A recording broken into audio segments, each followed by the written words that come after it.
Oklahoma, UCLA, California Dreamin'. Brought to you by Eskridge Lexus and your local Sunoco dealer, who offers you Sunoco Ultra 93.5. Welcome to Pasadena, California and the Rose Bowl. Oklahoma and UCLA about to kick off the 1990 season.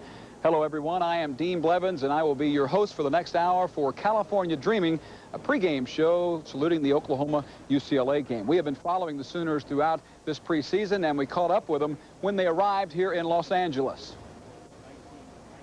Yeah, what around your waist? The Sooners fly to L.A. early Friday. They'll be playing at LAX Airport. Welcome to busy, sunny Southern California. Time for a quick snack, presuming it was edible, and as the clock was ticking down to football 90, it was off to Universal Studios. From trams, the players took in all the sights. Battlestar Galactica. A scary moment, and Mr. Kong. Friends call him King. And then off to the Rose Bowl for one last light workout. Go. Next guy. Head coach Gary Gibbs unusually relaxed, chatting here with ABC's Keith Jackson. Sooner offense finds the natural grass surface of the Rose Bowl in impeccable shape, best they've seen. A smiling Coach Gibbs meets an old friend. George Davis is a former Sooner living in L.A. who now has Lou Gehrig's disease. George gives an inspirational speech to the huddle Sooners who respond when asked to win this one for Davis. George is a player who played back when we both played, and was a tremendous person within our program, really a motivating factor during the times that we played. Didn't have a chance to play much, but was a major contributor. And he's out here, and he spoke to the team and really said some very supporting and very motivating type words to our football team. Still feel you're going to win? Still feel like we're going to win. All right. Former Five Alive intern Dwell Brewer sends his regards and displays his early vote for who's number one. And speaking of number one, I'm joined now by George Davis. And George, had to be kind of a fun, emotional day for you yesterday. Yes, it certainly was. I was really excited to go out and get to talk to the players. Gary and I were friends from 72 to 76 teams. What did you have to say to the team? Well, I told them that, first of all, it was a pleasure to be able to speak to the 1990 national champions. And judging from the response, I think everyone liked that. How you feeling, George? Well, I'm feeling pretty good. I think that the team, you know, OU's been going through a lot of changes, and I'm certainly proud of Gary and what he's done with the team thus far. George, wonderful to see you, and best of luck, much more important in this ball game. Oh, Dean, thank you very much. It's good to see you. All right, George, thank you. UCLA is, of course, Oklahoma's opponent, and we caught up with them, went to their practice earlier this week, and, of course, the Bruins are coming off a bad year, 3-7-1 last season, but they are getting ready for this year. UCLA's beautiful setting has lured many great athletes to stroll the campus here and play for the Bruins, but they weren't Bears last year with a disappointing 3-7-1 record. Head coach Terry Donahue responded by adding 5 new assistant coaches. Homer Smith back as offensive coordinator for his 3rd term out here, and people we talked to expect magic from the well-known coach. Well, there's no magic. I proved that. I'm just pleased to be a part of it. I like Terry Donahue's program. I like the athletes who are here, and it's been a joyous few months for me. And now I just want us to produce on the gridiron. That's what'll count. Number 7, Jim Bonds, is the new quarterback. Unproven, but a strong arm, which will be used around 20 to 25 times today. The Bruins have a healthy respect for the Sooner defense. They have a total unit. You know, it's not one single player. I think they're really, really good as a total unit. You know, they're strong and physical, and they got some great athletes that really run around real well. ABC's Keith Jackson gives UCLA the edge, but tells me that's if the Sooners are ineffective throwing the football. That's the younger brother of the gun that played at Oakland. Donahue is a perfectionist with a lily-white reputation. He's won a record 7 straight bowl games. We have to be able to move the ball a little bit against that defense. If we don't, our defense will have to play too long, and when our defense plays too long, it'll be hard on us. We're rebuilding our football team right now. Our biggest concern is team speed. The Bruins have 3 starters out, 2 more hobbled, and hope to not have to resort to onside kicks, but they are confident they will return to glory beginning Saturday. So the Bruins' practices are shut down, and they're ready for Oklahoma. You going to handle Oklahoma? What's that? You got to handle Oklahoma? You bet. You can beat Oklahoma? We'll be ready for them. We'll get them. Says they'll be ready. Pretty confident from a team that hasn't won in 6 games, but then again, there's plenty of talent. And you're looking live at the floor of the Rose Bowl. Of course, UCLA uses the Rose Bowl as its home turf. UCLA 13-4 in non-conference games since moving here to Pasadena in the Rose Bowl. Lots more to come up in this show, lots of features, and the crazy guy of radio, Al Eschbach, a little bit later, so stay with us.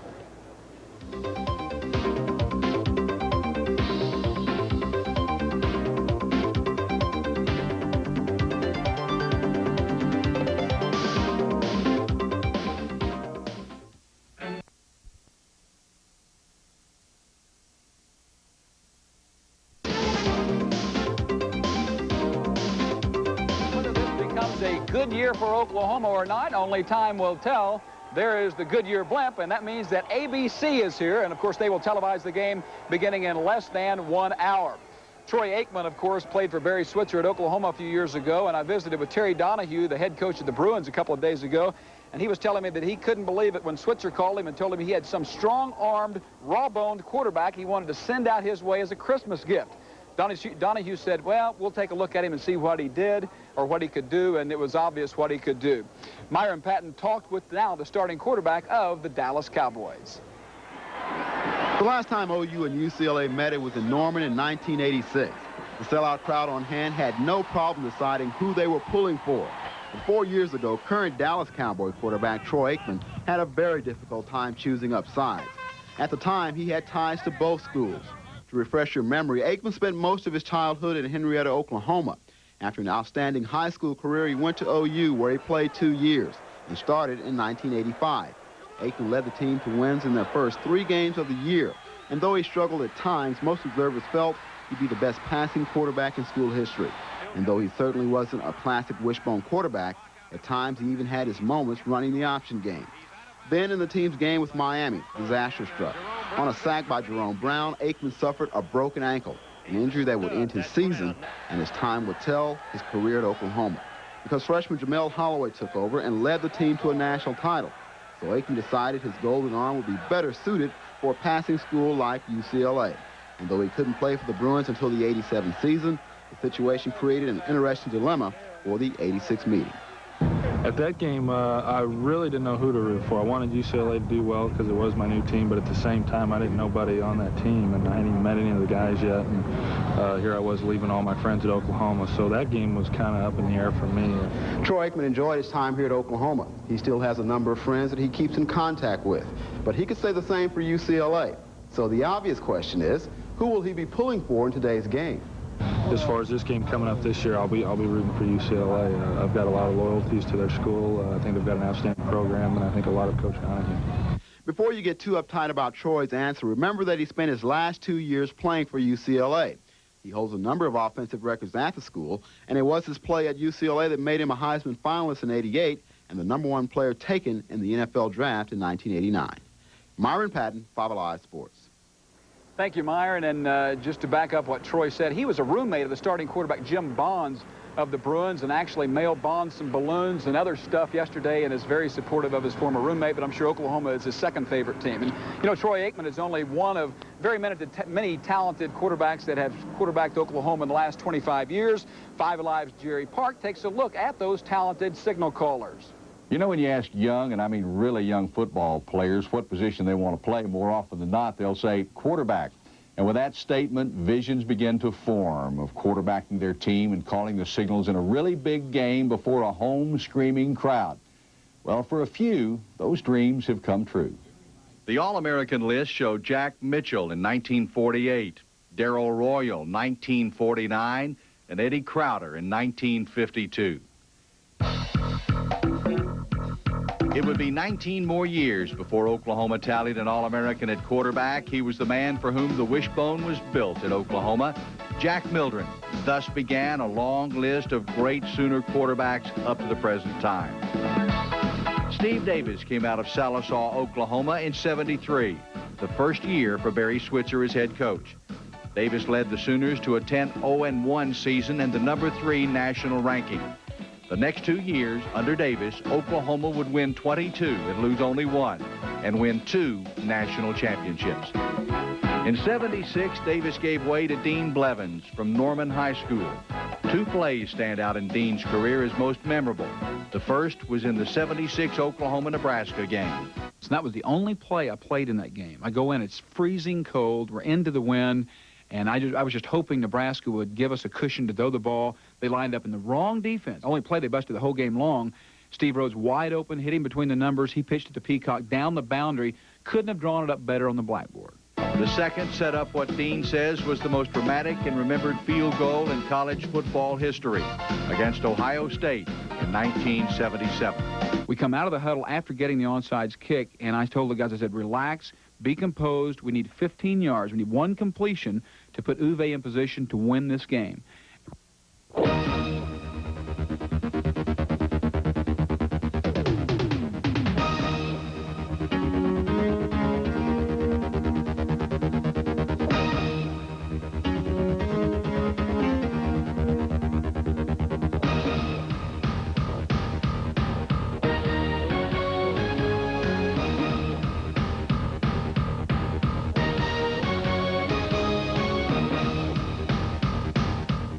Then came Thomas Lott, whose best year was 1978. His great leadership performance was overshadowed by one of his teammates, Billy Sims, who won the Heisman that year.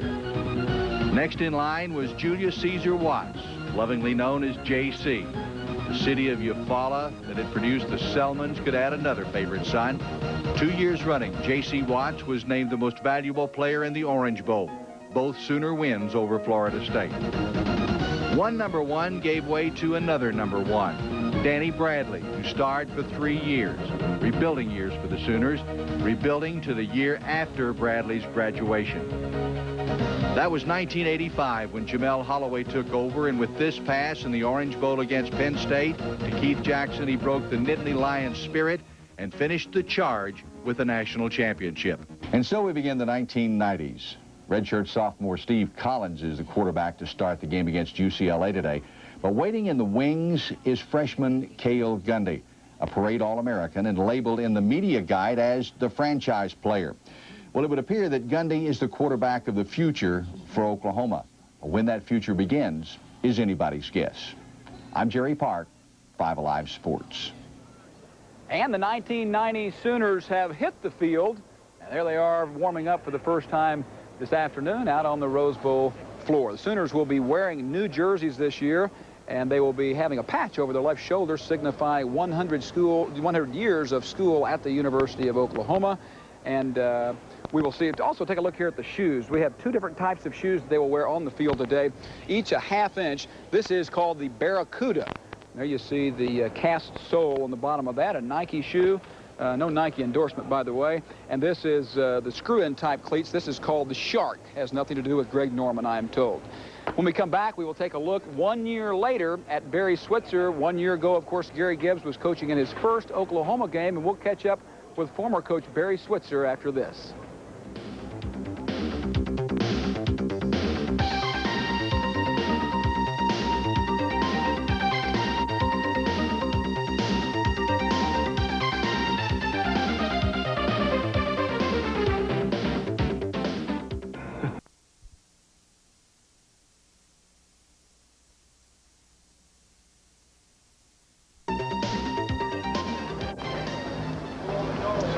Welcome back to California Dreamin', live from Pasadena. I'm Dean Blevins, and coming up in less than 45 minutes, the kickoff of the 1990 season between Oklahoma and UCLA. You know, the success that former Oklahoma coach Barry Switzer enjoyed is well chronicled.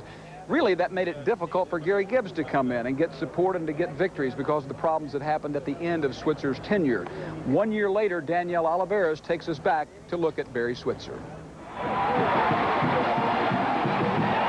A time when OU football reigned, and so did Barry Switzer.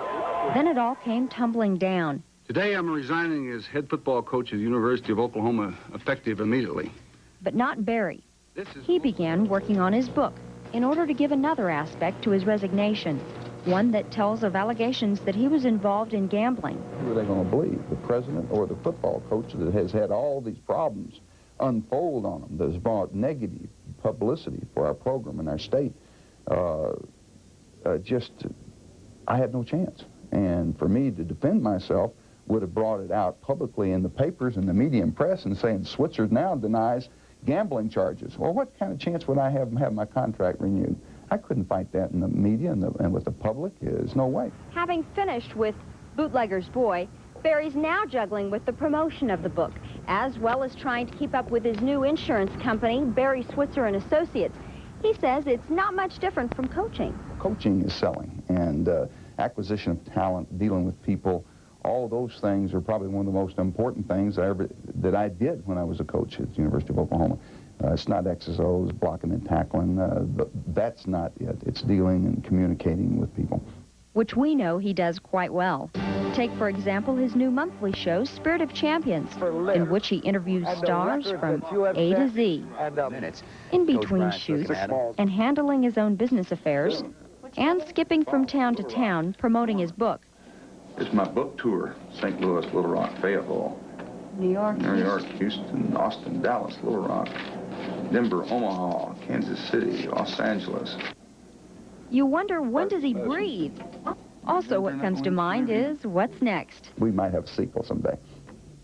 Danielle Oliveras, 5 Alive Sports.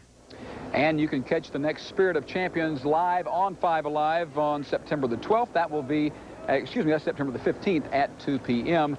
And the pictures today are being brought to you by a new little toy that we have at 5 Alive, Live StarCam 5. And we got a shot of it, guys? Yeah, take a look at that. We have had a lot of cooperation from all of the crew out here, and that has made this show possible, and I'm sure many more to come, certainly we hope. Mick Cornett is back in the studio, and Mick, this is not the first week of college football, but certainly the first big week. Catch us up to date on a lot of the scores. All right, Dean, I will. Let's check out scores from around the country. Several games are in progress. Let's start in the Big 8 Conference if we can. Northern Iowa has jumped ahead of Iowa State 3-0. That game in the first. Northern Iowa will play Oklahoma State next week in Stillwater. Oregon State has fallen behind Kansas 21-0. Remember, Kansas opened its season with a very disappointing loss. Northern Illinois and Nebraska will play later tonight. The Huskies trying to get a win up at Lincoln. And Missouri has jumped in front of Jerry Park's Texas Christian Horned Frogs 12-0. That ball game is at the half. One other Big 8 game of note, Kansas State will play Western Illinois tonight, and we'll have more on the OSU game later on. In the top 25 schedule, we see that #1 Miami will be playing Brigham Young tonight, so 2 top 20 teams there battling. Cal State Fullerton will be taking on the Tigers of Auburn tonight, and of course, Auburn very tough at home. East Carolina Pirates will be visiting #4 Florida State tonight. Seminoles, another team that just never loses on their home turf, while #8 Tennessee has already jumped in front of Mississippi State 30-7. That ball game already in the third quarter. Later today, #10 Clemson will take on #13 Virginia. Virginia, the school that bombed Kansas last week. #11 Illinois will take on Arizona tonight. Southwest Louisiana will take on #12 Texas A&M this evening. And just underway, Alabama has scored an early touchdown. The Crimson Tide leading Southern Mississippi 7-0. That ball game in the first quarter. Texas Tech will visit #17 Ohio State later today, while #18 Pittsburgh is leading Boston College 22-3. That ball game in the third quarter. San Jose State will visit Washington later today. Texas has jumped in front of Penn State 17-7 in the third quarter. That's something of a surprise, as Penn State seems to have a talent advantage over the Longhorns, and plus they are playing up in Pennsylvania. UNLV will take on #24 Houston. That game starts at 2 o'clock. And Maryland leads West Virginia 7-0 at the half. That game started at noon. And don't forget, we'll be back at 6:30 tonight with our post-game show. Join us then. We've got lots more to come on California Dreamin'. Dean Blevins will be back when our show continues after this message.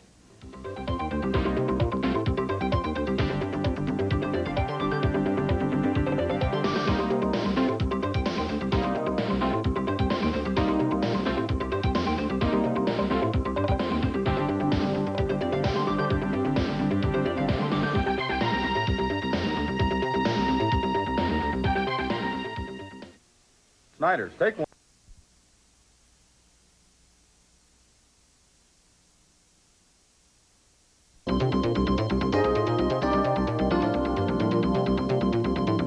Ready to go head-to-head here in approximately 35 or 40 minutes. Oklahoma has had a lot of big non-conference games in the past. Ohio State, USC, lots of others. Myron Patton takes a look at some of Oklahoma's biggest non-conference games of the past. When Oklahoma takes the field against UCLA, it will be an opportunity for the Sooners to enhance its national image.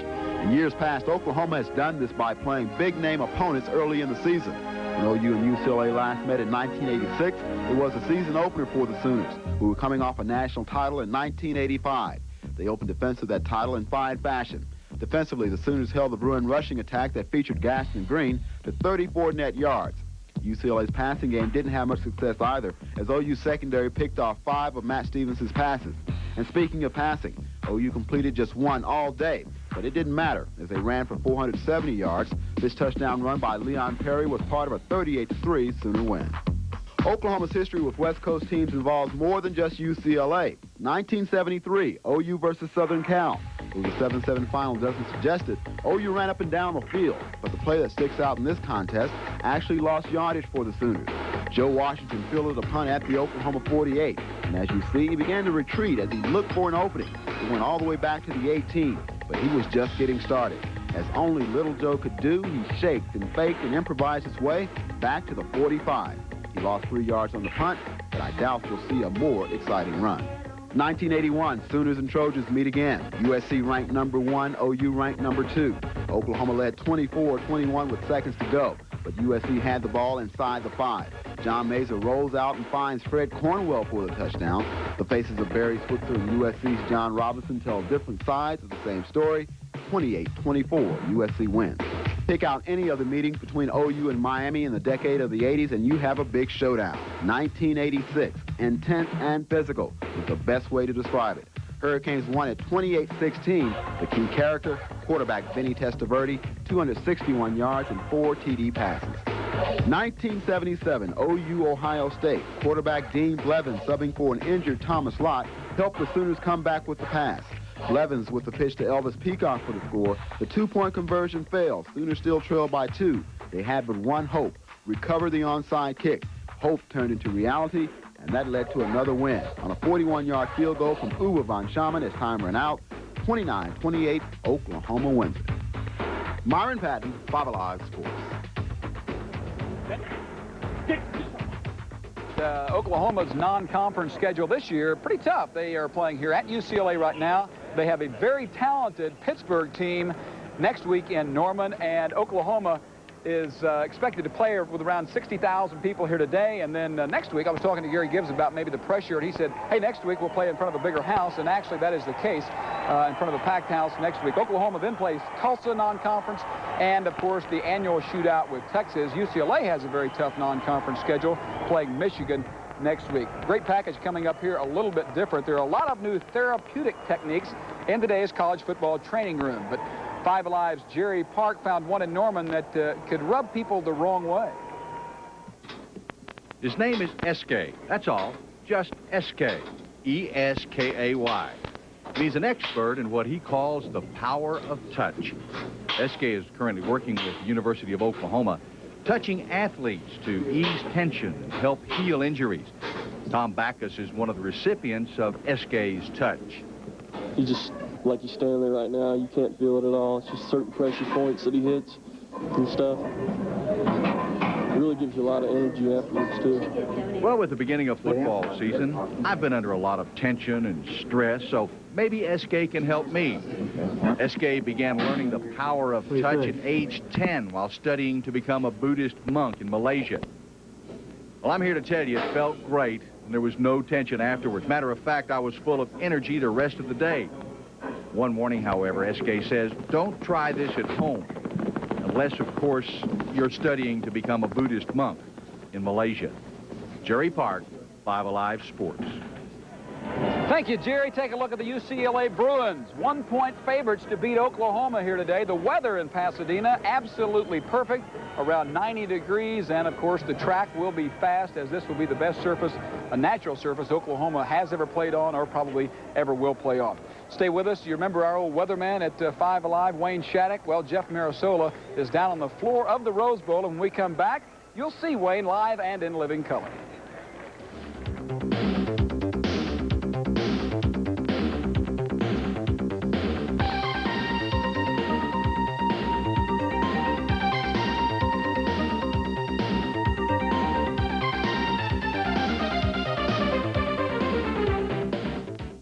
Gary's Seafood Grill. Jet fresh, mesquite grilled seafood. Located on Northwest Expressway, come join us for lunch, dinner, or simply explore our happy hour adventure.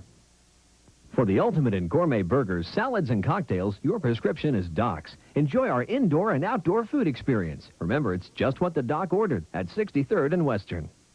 Pearl's Oyster Bar, located at 63rd and Western, the place in Oklahoma City for famous Cajun. Food, fun, and frolicking on the hottest outdoor deck around. Woo-wee!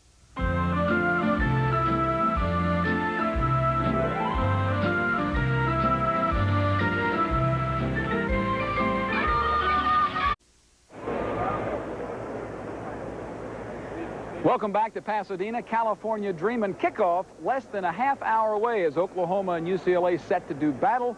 Right now, though, let's go down to the field and check in with my good friend Jeff Marisola, who has Wayne Shattuck standing by. Jeffrey? Hi, Dean. Well, I'm looking for Wayne. He's doing some last-minute weather preparations. And, you know, you mentioned that this is another perfect day in Pasadena. What is new? This has been the weather all week that we've been here, any place in Los Angeles. As you said, about 90 degrees. And, you know, being down here, it doesn't really feel as warm as when we're in Oklahoma, when it's 104. Now, not that 14 degrees is that much, but then, of course, I'm not in full pads. As I said, Wayne is a weatherman here at Channel 9 local station, and, you know, he told us to come to a motion picture studio, Paramount, which is where he said the station is. So we went to look for him to find out if, indeed, Wayne is alive and well and living here in L.A. Wayne told us to come to Paramount Pictures, where they make movies. He said that's where his new station is. Hi, how you doing? Hi, how are you? May I help you? Yeah, I'm here to see Wayne Shattuck. He does the weather for Channel 9. Okay. The name doesn't sound familiar to me. Let me check and see if I have him listed. Well, he says he was, you know, right here at Paramount. No, I don't have a listing for him. What does he do? Wayne Shattuck does the weather. Let me check. Having come this far, we couldn't at least try and find him. Wayne! Hi, Jeff. Hey. Jeff, how are you? Hi. Is this what you're doing? Oh, no, I was just walking by and... The Hollywood sign is just one of Wayne's new weather tools. One cloud in front of the sign is partly cloudy. If more than 2 letters are covered, it's mostly cloudy. Now, once inside, Wayne goes to work. Weather is not nearly as important to Californians, so his equipment is rather limited. Well, I don't have as much equipment as Mike Morgan has, but we have equipment. I've got a good road atlas here. Where did you get that from? Well, I mean, we borrowed that from Five Alive, but I mean, we're doing a lot of world weather right now over in the Gulf, you know, so I've got equipment. Wayne works quietly at his desk. The time before an L.A. newscast is a little less hectic than in Oklahoma. And this is where we do the news. It's about 20 feet from my office, so without a partition, gosh, you just... I have to whisper. Did you not get the partition in your contract? That was an oversight, I guess, on my part. I thought partitions were automatic in the contract, but that was a surprise to me. Between shows, he can even get in a little golf practice. Plenty of room to work on the old sand game. Easy shot. And here he is, alive and well, and still partitionless. Wayne Shattuck. How you doing, Wayne? I'm doing fine. How are you? Good. How about this weather? You know, it's a little bit on the hot side. I think we predicted before the day is over here at field level, temperature is going to be right at about 100 degrees. That is a little warm, but is it any different? You know, we were talking to Keith Jackson, the ABC announcer, yesterday, and we said, you know, is the weather going to be a factor? And he had a lot of opinion on that. He said when the kids go back to school, it shoots up to 100 every year. I think that's a definite law of nature. It works that way. The only thing I'm really afraid about the weather for the OU team today, they might want to limit their passing somewhat. You know, we are in a first-stage smog alert for this area today. The mountains are not quite as clear as they are sometimes. So they might run into if they try to pass too much, they might run into a problem. Sometimes when they pass up into that bad air, the ball stays there. A little thick up there. Sometimes it doesn't come down. Yeah, we notice in our car we get a little slime on it when we drive around. That's right. That's just a little hello greeting card from L.A. We were watching Wayne's weathercast the other night, and in it, he instead of doing the sneeze alert and the pollen, you have a category. It's called unhealthy. Now, what does that mean? Well, when the particulates attain a certain level in the air, they would like you to not breathe, but since we can't do that, they recommend that people with any type of respiratory problems, please to stay indoors. I am told, now this is my first year here, and this is quite an adjustment for me. I'm not used to seeing the air that I breathe, but that's why it's a big adjustment for me.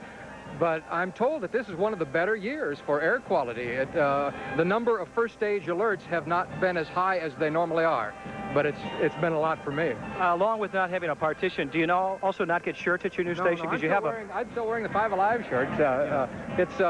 We're kind of a new venture. Yeah, put a lot of money into that new set and all that, bringing it out. How are you really? Seriously, how's it been out here for you? Well, it's been certainly been an adjustment. I think, and this is no baloney. I miss the friendliness of the folks back home. This has been an adjustment for me. I grew up in a town of about 300 people in Iowa, and I've just fell in love with Oklahoma over the years there, and people just aren't quite as friendly out here. But I think as I get to know more people and get a little more comfortable at the station, things are improving month by month. And Wayne was going to give an open invitation, and his wife Carol is also here, and it's an open invitation, you folks at home. He lives in Marina Del Rey. Just come on by. He's in the book. We've got a spare bedroom, so anybody can come out and say hi. Yeah. Well, we're glad to have you here, and we miss you back home too. Thank you for inviting me to this spot today, and I want to say hello to everybody. It's really nice to be able to talk to some people back home. Close game, but who you for? Oh, it's got to be OU. Got to be OU. If we can just, we'll see how it goes in the first game. If they're passing too much and losing too many balls, we'll have them attack more on the ground. I can't see the blimp anymore. It was up there. I can hear it, but it's a little. Well, it's right there. It's kind of hidden in the haze. Sometimes they don't say smog. They say, oh, it's the haze today. The haze. Yeah. This is a much more California way of saying it. Okay, Wayne Shattuck, Cal 9, KCal weathercaster. Every night from 8 to 11, 3 hours of news, the man. They worked me hard. I never knew it was going to be this hard. Okay, let's send him back up to Dean. Thanks, guys, and did have a chance to check Wayne out. He looked marvelous every night on the air doing his weathercast, and OU fans don't want to hear, Wayne, you tell them about throwing too much. They've never thrown too much, but hopefully today the ball will be in the air. We'll talk a little bit more about specifics and X's and O's coming up a little bit later in the program. You know, Five Alive. OU has had a great tradition of having a lot of runners who could go the distance. You know, you think of the Marcus Duprees and the Billy Sims. Five Alive's Mick Cornett has produced a little tribute to the guys who could make the long run.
great piece, great tradition of runners who could go the distance, but quite frankly, the best two long-distance runners with Oklahoma still having eligibility are probably watching this program right now, and that would be Mike Gaddis out with a knee injury and Ike Lewis, who has a hamstring injury.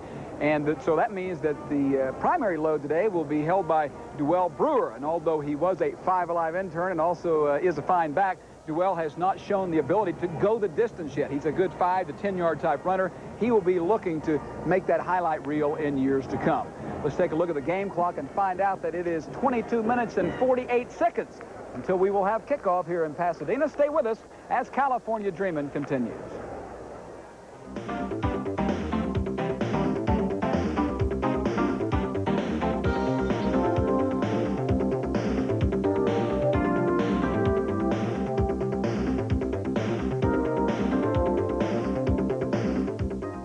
You know, we've got our own way of doing things here in Oklahoma. We expect fair and honest treatment when we're doing business. And that's why I buy all my cars and trucks from the Oklahoma Country Ford dealers. You see, they do business the Oklahoma way. They treat you like a good neighbor. That's why they have so many loyal and satisfied customers. And right now, during their annual clearance, you can save thousands on every quality-built car and truck in stock. See your Oklahoma Country Ford dealer today. The best never rests.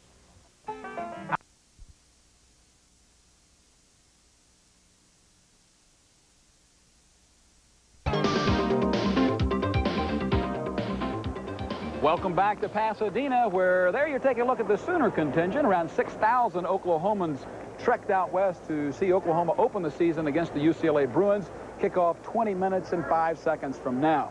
Right now, let's check in with Mick Cornett back at the studio. And Mick, this is Oklahoma's first game, but lots of other teams played last week. Catch us up with the scores. All right, Dean, thanks very much. And let's check in with the college football scoreboard from around the country. We'll start with the Big 8 scoreboard, and we will see that Northern Iowa has scored on Iowa State now, so that ball game at halftime, and Iowa State ahead 7-3. Kansas coming back remarkably after getting blown out last week, and they lead Oregon State 21-0 as the Beavers have yet to get a point. Elsewhere, Nebraska has jumped ahead of Northern Illinois. No surprise there, 16-8. Nebraska ranked 9th in the country. And Missouri leads TCU 12-0 in the third quarter. Western Illinois will play Kansas State tonight. We'll have more on OSU in just a few moments.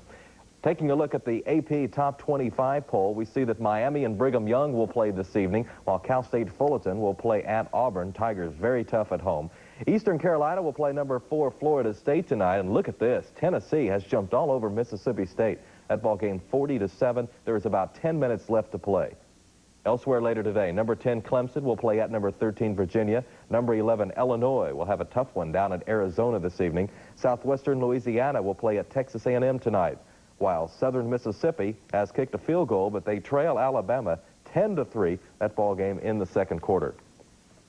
Later today, Texas Tech will play number 17 Ohio State. Pittsburgh having its way with Boston College. That score is 29-6 in the fourth quarter. Number 20 Washington will host San Jose State later tonight. Texas has about 1:40 to play in their game with Penn State, and obviously that is a very tough ball game going on as Texas holds a slim 17-13 lead. UNLV will be taking on Houston later today, and Maryland has scored a touchdown on West Virginia, kind of a low-scoring game there. Oklahoma State, as I mentioned, will play its second game of the season today against Florida. The Gators haven't played yet. Now, here they are in a scrimmage.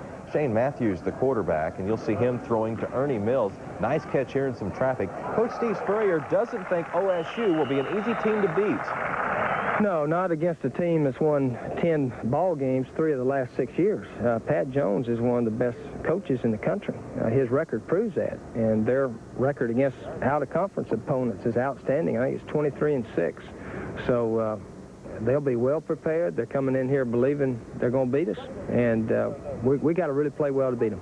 Anything really concern you on their defense? They're just very aggressive. They're sound. They're not going to beat themselves. I don't think we're going to get any cheap touchdowns. And offensively, they're not going to turn the ball over much. They got an excellent running back, Gerald Hudson, and they're not a team that beats themselves. So we got to really be ready to play. We know that, they don't see much throwing out there in the Big 8, and we know offensively they're going to run the ball, which I don't feel like they'll do very well against our defense. And, we don't know what to expect from them defensively. You know, they're probably going to come with a lot of blitzes, so we'll have to be prepared. Yeah, they have a great running back and a great receiver. They did pretty well against Tulsa. It was their first game. They was a little rusty, but they're a fine football team. I think if any team comes out of the Big 8 conference, they must be a fine football team because that's a fine conference. And don't forget, we'll have highlights of both Oklahoma's game and Oklahoma State's game tonight on our post-game show. That starts at 6:30. California Dreaming continues. A U.S. Open tennis note and something of a surprise. Gabriela Sabatini has defeated Steffi Graf in the first set of their match, and of course that is in the finals of the U.S. Open. Score was 6-2. Dean Blevins will be back with more of California Dreamin' after this message.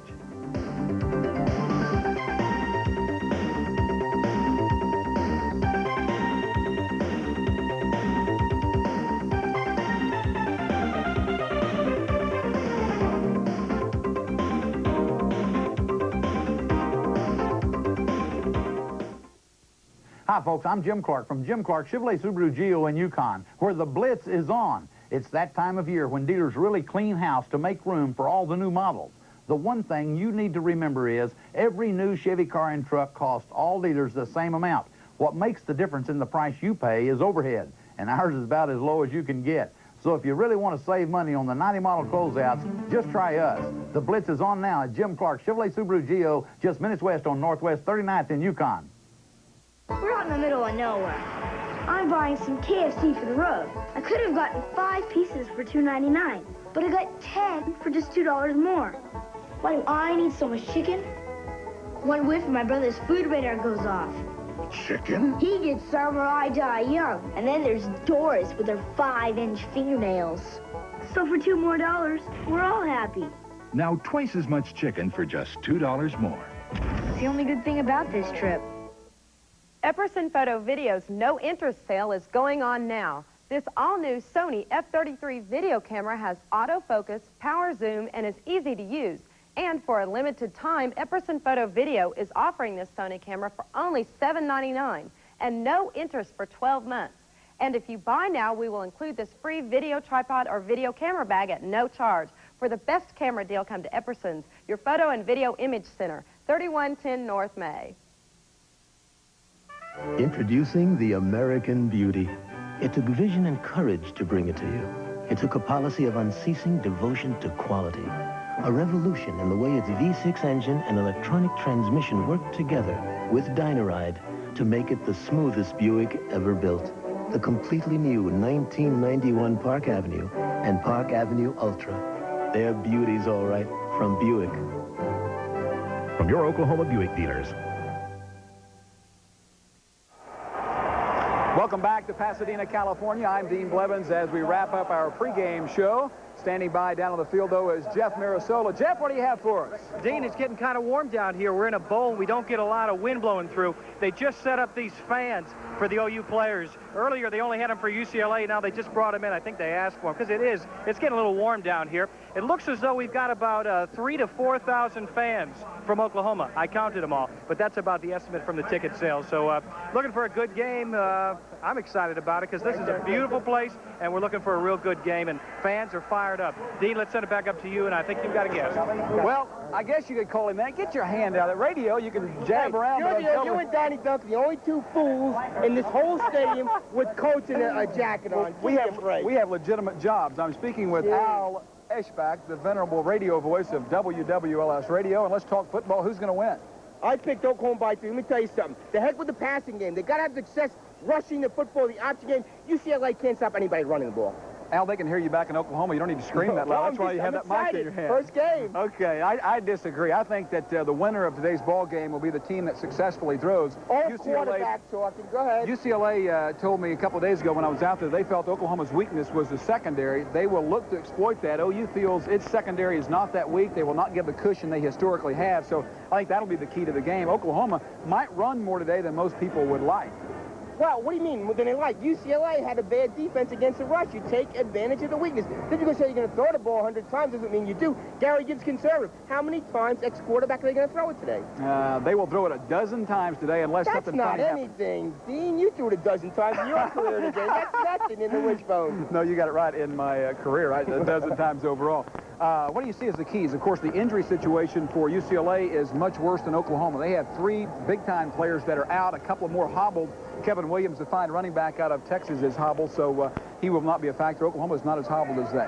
First quarter of the game, I think, and if Oklahoma offensive line can block anybody, I think that's the key. We don't know how good this offensive line is. Gary Gibbs enthused about the defense. I really don't have a clue about the game with this Oklahoma team. It's very difficult Oklahoma team to pick this year. Well, I think the game is really hard to tell because, you know, UCLA had a terrible year last year. They have the talent to be a top 10 type team. Who knows in a first game situation? I do know there are lots of similarities. Both have very clean coaches. Both have new offensive coordinators, unproven quarterbacks, and just a lot of similarities in these programs right now. Well, give me a prediction. Show me some guts here. I think that I'm going to take Oklahoma slightly. I don't have a strong feel for it, but I'll take Oklahoma. And 12 passes, right? 12 passes is the over-under. And when are you going to get that stupid jacket and tie off? All I know is the light blue shirt turned to navy blue with the temperature upper. Al, good to see you. Let's make way for a real star in Donnie Duncan. He got a jacket on, too. All right, joining us now is Donnie Duncan, the athletic director at Oklahoma, and we go from Al to Donnie. That's kind of interesting. How are you? You know, Al's the closest I've been to a real movie star since we've been out here. How do you see the game, Coach? For those unaware, Donnie coached at Oklahoma, head coach at Iowa State, knows a little bit about football. How do you see it? Dean, I think that we have to dominate the line of scrimmage offensively and be able to run the football and be able to mix our passes in. We don't need to go out and just throw the football 2 or 3 times, experiment with it, and come off the field and go back for another offensive series and repeat the process. We need some time to establish what we're going to do. I wouldn't be surprised if we don't throw some short passes, get some rhythm, get some things going, mix it with the running game, and I think that's the key. Larry Coker, offensive coordinator, tells me that Cale Gundy definitely will play and will play early, but it's a situational type thing, and depending on the strength of the other team, Cale is the better passer of the two, Collins the better runner. UCLA's strength, though, is its secondary. Dean, I have no idea at all how the substitution pattern will go. I think the coaches will have a good feel for that and how we're doing, but the fact that we'll see Cale doesn't surprise me at all, and I believe Cale will do well. All right, Donnie, good to see you. Wish you the best, and we'll see you on down the road. That's great. Thank you. That'll wrap up our show from Pasadena, and for Mick Cornett, and for Jeff, and for everybody associated with today's program, thanks for tuning in. The game starts here on ABC momentarily, so stay around. Goodbye. What's around me, yeah.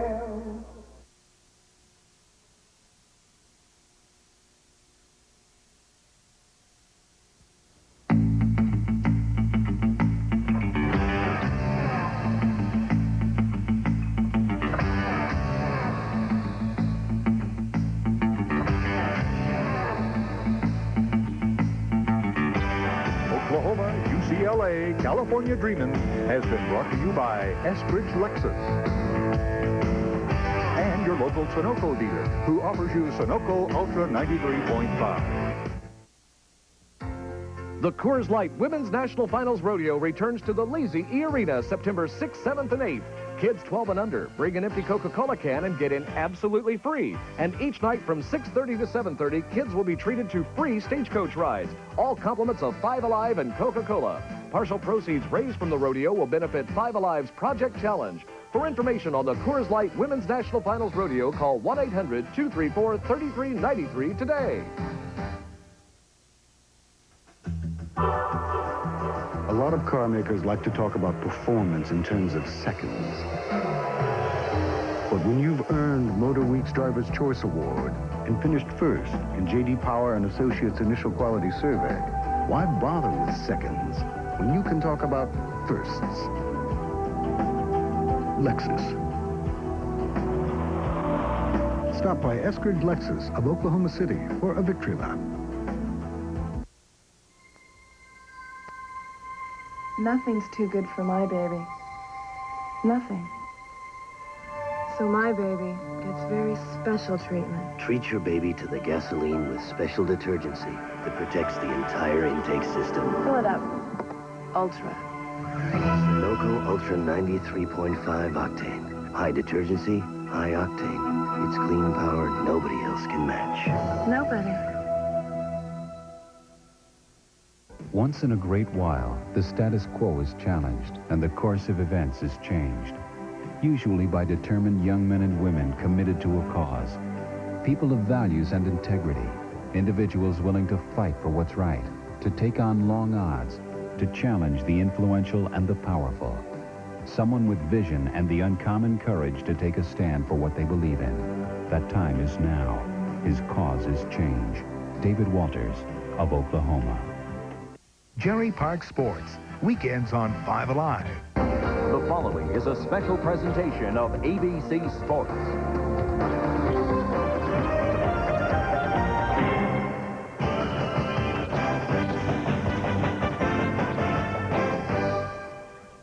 Hi, everyone. I'm Roger Twybill, and welcome to our 25th consecutive year of college football here on ABC. Today, most of you will see UCLA play host to the Sooners of Oklahoma, and our other game is Ohio State and Texas Tech in Columbus. A couple of games to report on with about 3 minutes left. Tony Thompson has rushed for over 240 yards, a couple of touchdowns, taking the place of Chuck Webb, who's out for the year with an injury. Tennessee all over Mississippi State. And David McWilliams gets his first opening game victory as coach of the Longhorns. Texas beats Penn State. The final there, 17-13. Semifinals at the National Tennis Center. Andre Agassi over Boris Becker, so that means the first All-American final since '79, as he'll play the winner of Pete Sampras and John McEnroe. I'll be back throughout the day with scores and big plays from around the country. Now, enjoy college football here on ABC.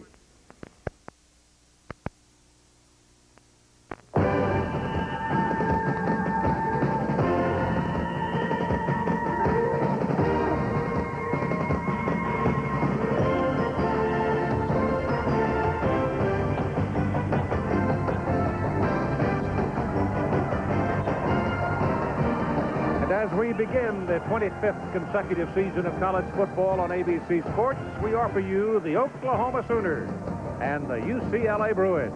The game being played in the Rose Bowl in Pasadena, California, located at the eastern end of the San Fernando Valley, which has been a cooker for the last 3 days. We're expecting over 100 degrees again today, and Santa Ana winds are starting to blow, which they normally do about noon, and that will rise the temperature to a much higher mark than 95, possibly as much as 105 degrees. Hello again, everybody. I'm Keith Jackson.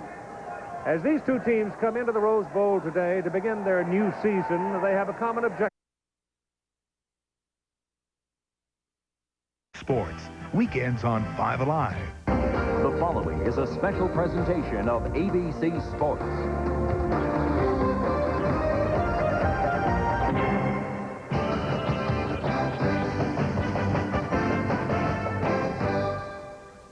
Hi, everyone. I'm Roger Twybill, and welcome to our 25th consecutive year of college football here on ABC. Today, most of you will see UCLA play host to the Sooners of Oklahoma, and our other game is Ohio State and Texas Tech in Columbus. A couple of games to report on with about 3 minutes left. Tony Thompson has rushed for over 240 yards, a couple of touchdowns, taking the place of Chuck Webb, who's out for the year with an injury. Tennessee all over Mississippi State. And David McWilliams gets his first opening game victory as coach of the Longhorns. Texas beats Penn State. The final there, 17-13. Semifinals at the National Tennis Center. Andre Agassi over Boris Becker, so that means the first All-American final since '79, as he'll play the winner of Pete Sampras and John McEnroe. I'll be back throughout the day with scores and big plays from around the country. Now, enjoy college football here on ABC.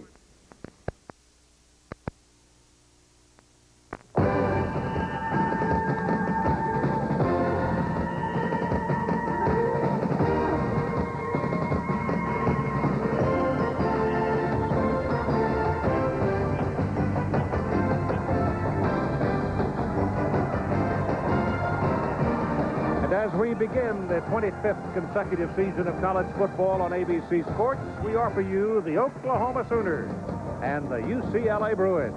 The game being played in the Rose Bowl in Pasadena, California, located at the eastern end of the San Fernando Valley, which has been a cooker for the last 3 days. We're expecting over 100 degrees again today, and Santa winds are starting to blow, which they normally do about noon, and that will rise the temperature to a much higher mark than 95, possibly as much as 105 degrees. Hello again, everybody. I'm Keith Jackson. As these two teams come into the Rose Bowl today to begin their new season, they have a common objective: to rise from the ashes, if you will. Oklahoma is still on NCAA probation and sanction. They're back on television all right, but they are still precluded from any postseason play this year. Now, 7-4 for Oklahoma last year. Not that bad a season for some teams, but you're talking about Oklahoma. You don't write home about a 7-4 season in Oklahoma. No, you rebuild from there, and that's what they're doing. UCLA, on the other hand, went from the pinnacle of college football in the decade of the 80s to a virtual collapse of 3-7-1. Their worst season since 1971, and when you have a collapse like that, you don't worry so much about who's coming back, but you start worrying about some new people to plug the dike, and they hope they have them. Right now, here are the Sooners, their first trip into the Rose Bowl in Pasadena. Gary Gibbs is their coach, succeeding Barry Switzer with the Sooners his second year. He was a linebacker on Barry Switzer's 1974 national championship team. He was the defensive coordinator before he got the head job, holding that position since 1981. He has a total of 16 years at Oklahoma. He's red and white all over. Now the UCLA Bruins.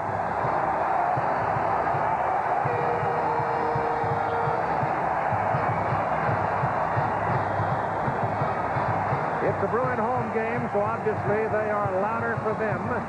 They went to 8 bowl games in the 80s under Terry Donahue, starting his 15th season. He's had 12 winning seasons, but he is coming off a collapse.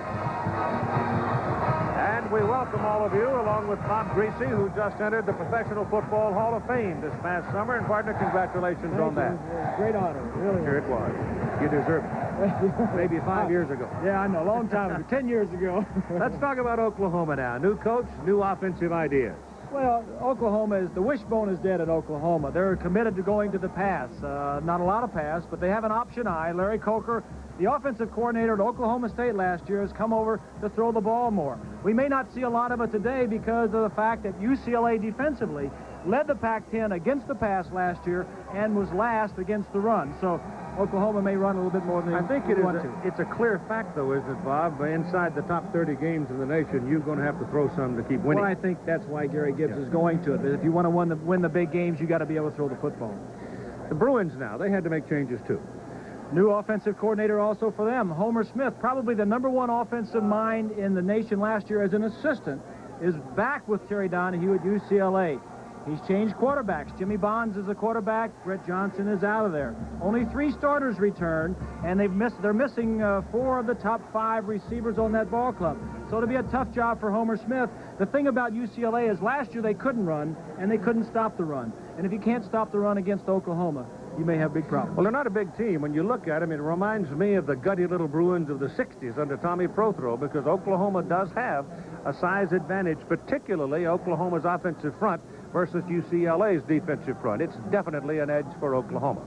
The teams have met one time previously. That was in Norman, 1986, and the Sooners won going away.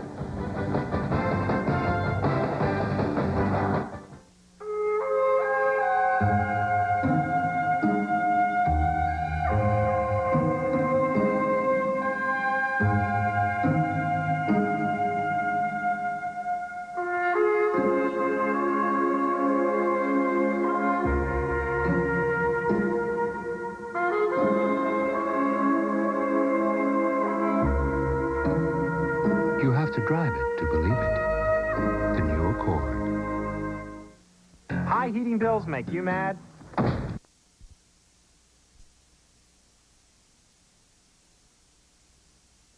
Automobiles. Test drive a Honda at your local dealership today.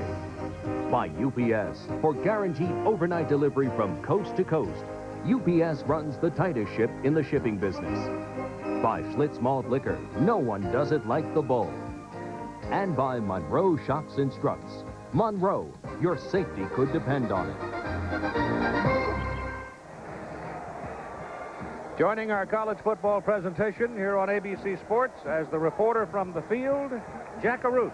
Jack? Keith, as you said, it's hot down here, and that can sap your strength, make you a little short off the mark, especially as we get down in the third and fourth quarter. Now, the teams, they prepared for it. They've had their two-a-days, but one team that may have a slight advantage may be the Sooners from Oklahoma. The average temperature back in Norman for the last 2 weeks, approaching 100 degrees. So UCLA may be impacted more than the Sooners. Brian Brown will return the opening kickoff, a senior out of Carson, California, and the man delivering the ball to him will be Brad Riddell, a sophomore from Bedford, Texas, number 84. And we're ready to play on grass in the Rose Bowl in Pasadena. My favorite time of the year. Here we go.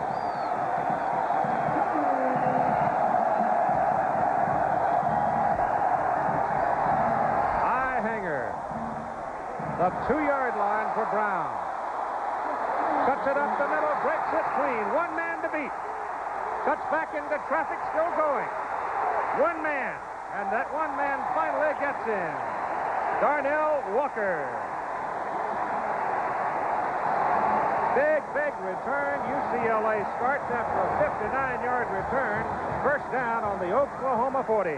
One of the hazards of playing your first game of the year, you don't know how your special teams are going to perform. Obviously, Oklahoma not covering this kickoff very well. Brown doing a nice job of using the blue shirts that he can. He cuts back, and then the white shirts of Oklahoma are going to catch up to him. But great field position for UCLA. So Brian Brown, who is not your starter at tailback, if he were, he'd be winded.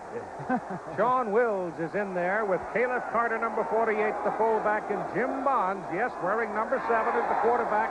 He wants to throw it to the sidelines for Reggie Moore. It's good. First down, UCLA, Oklahoma 15-yard line.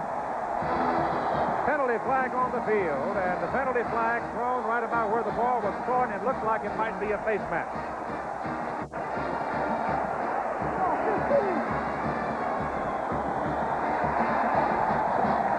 This is a great throw by Bonds and a very good play by Moore. Number 4 sees the ball all the way. 29 is Belser, does not see the ball, and that's why he can't make the play on it. First play out of the box, Homer Smith comes out throwing the football. There's the face mask right there. 5-yard unintentional, takes it down just short of the 10, where it'll be first down. And Michael Moore, a 6'3" redshirt freshman, is in at flanker, replacing Reggie Moore for UCLA. Sean Wills is the I-back.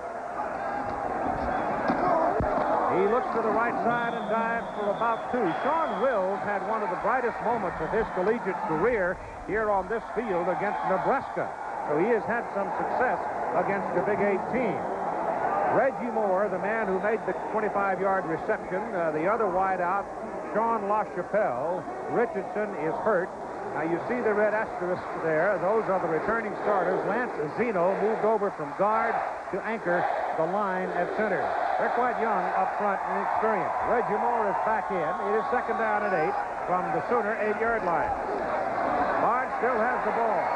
Gets deep, goes down. Back on the 19-yard line, and it was James Good, the defensive right end out of Houston, Texas, that got him, and Good is good. He's a good player. Blevins plays the other end. Backs Dillard Evans down in the middle with Scott Evans being the All-American. The backers for Oklahoma, Wilson and Bowden, and the secondary, the UCLA hopes to find some cracks in today. Walker, Belcher, Ray, and Frank. So a big loss on the play by Good, and it's third down. Bonds getting heat again. Pulls it down and takes off. And he is pulled down on the 12-yard line, and there UCLA will send in the kicking team probably. He got away from Tom Backus. One of the things that UCLA may not respect early on here, for those who have not played an Oklahoma team, everybody out there wearing white can run. They run very well defensively. As you take a look at the field goal kicker coming in to try his first attempt at the college level. It'll be a 30-yard try for Brad Aloiso. He is out of San Diego, California. He is a senior. The hold is down. The kick is a low-line drive, but it's good. Tommy Maddox down just barely. DeLuiso got it up just barely, but it is good, and the Bruins go to the lead 3-0.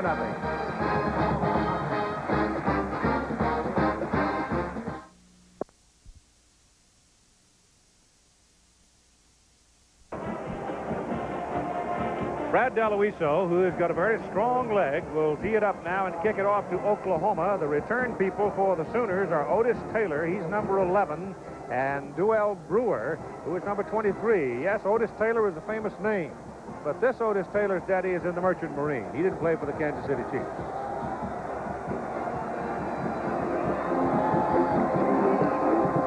DeLuiso hits it.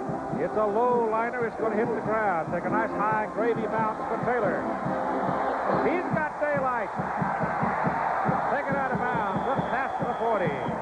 So both teams get good runs back of the opening kickoff. DeLuiso, the kicker, brought him down. He's a big kid. He's 6'2", 205. The return by Taylor, 37 yards.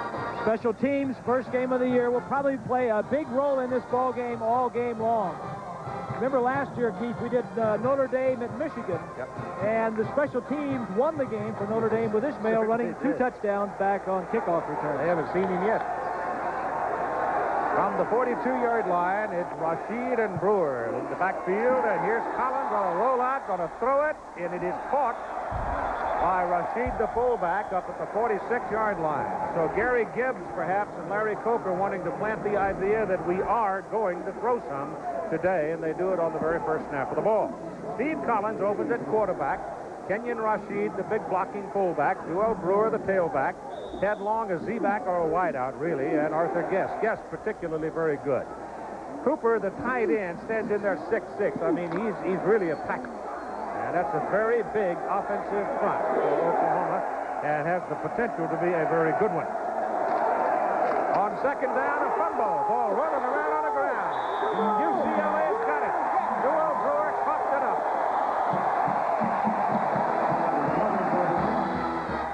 Tracy Argo, number 41, inside linebacker, recovered it. 23 Brewer steps to his left. He just gets the ball, doesn't look it in, doesn't put his hands over it.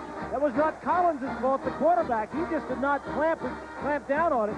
First game, turnovers, penalties, mistakes, special team play.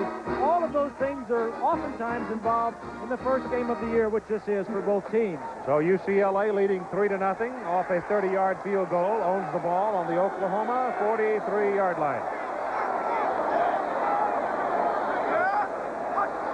Jim Bond gives to the tailback, John Wills. He pops it right up the middle. And he goes inside the 30, got a tremendous trap block, and he's got a first down inside the 27 before Terry Ray and Charlie Franks brought him down. Good blocking by 60 Spalding right there, and the fullback, Carter, trap blocking right up inside, and it's pretty good, pretty impressive offensive play by the Bruins so far. First down.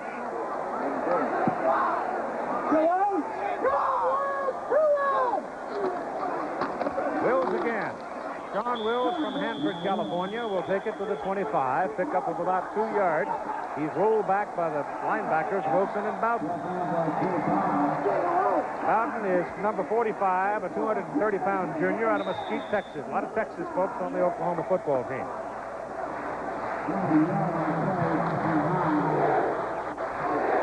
Like the man said, might as well join the Southwest Conference. Second down and 8.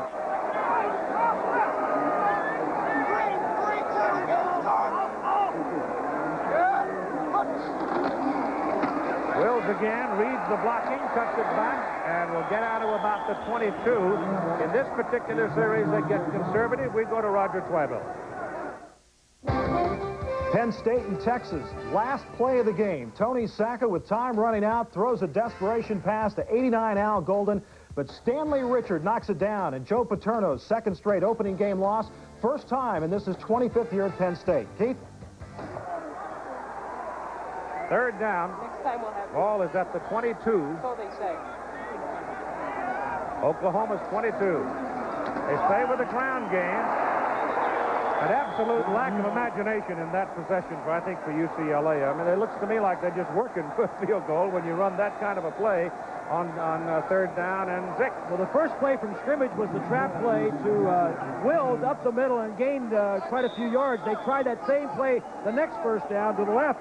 Didn't work, and a little bit of conservative call on 3rd and 5, but obviously Homer Smith, who calls the plays, felt like that would work. Galoiso in for his second field goal try. He has one of 30 recorded. That's a low snap. The kick is better, though. This time he drills it, and UCLA has 39 and 30-yard field goals.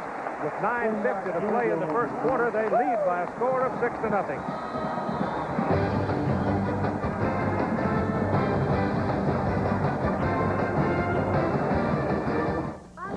14 sales calls, 6 cities, 2 days. Oh, and don't forget your mother's birthday.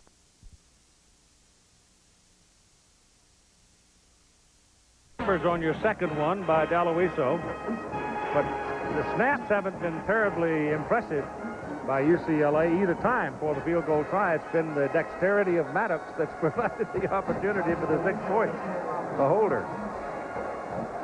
There you deep people. Otis Taylor's 11. He's a sophomore out of LaPorte, Texas. Brewer is a sophomore from Lawton, Oklahoma. And Galoiso kicks off. This time he gets a bigger share of the ball and knocks it into the end zone. Back to the 20. It'll come first down. The Bruins will open defensively this way.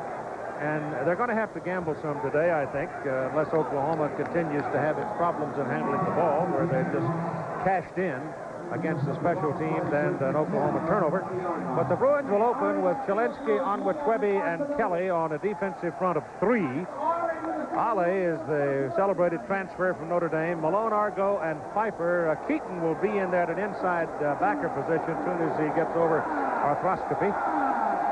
And the secondary for UCLA is very good and experienced. And here's Collins, a very quick out. And the pass is incomplete, thrown hard and thrown behind Arthur Guess. Arthur Guess is 5'11", 190, a senior from Oklahoma City. And he has tremendous average numbers per reception. But you got to get it in front of him so he can run with it. That's what they want to do. They want to get the ball to Artie Guess. He's got great speed. First play of the ball game, they take a look at Guess.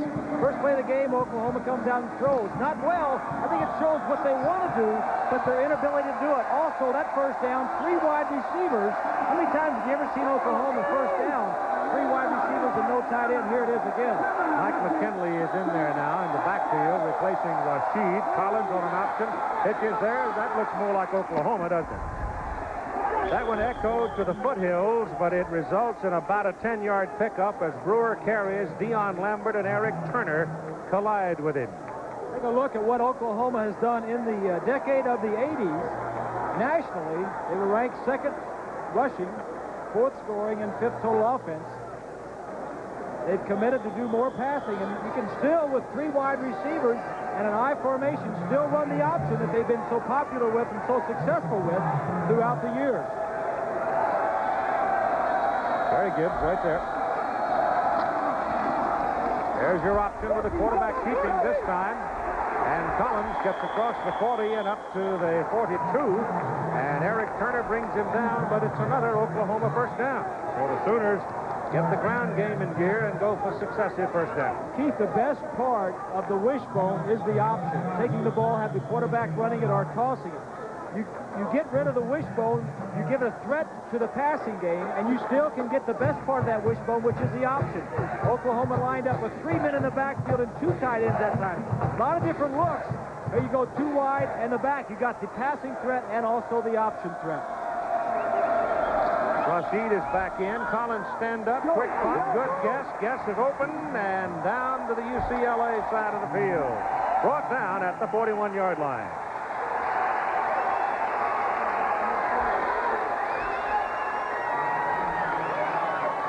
Dion Lambert was the man underneath him. And Oklahoma's arch foe, Nebraska, is out to a lead, as you saw in their game. 8:51 to go in the first quarter. And Oklahoma with the ball for the first time today on the UCLA side of the field. First down at the Bruins 41 with the Bruins leading 6-0 on a pair of field goals. Collins gives to the tailback, and he is hit behind the line of scrimmage by James Malone, but Brewer has the strength at 195 pounds to drive ahead and pick up a couple of yards. In fact, he got about 3 yards.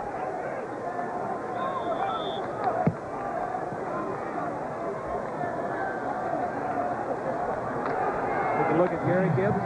Young man, awfully young. That's graduated from Oklahoma in '77.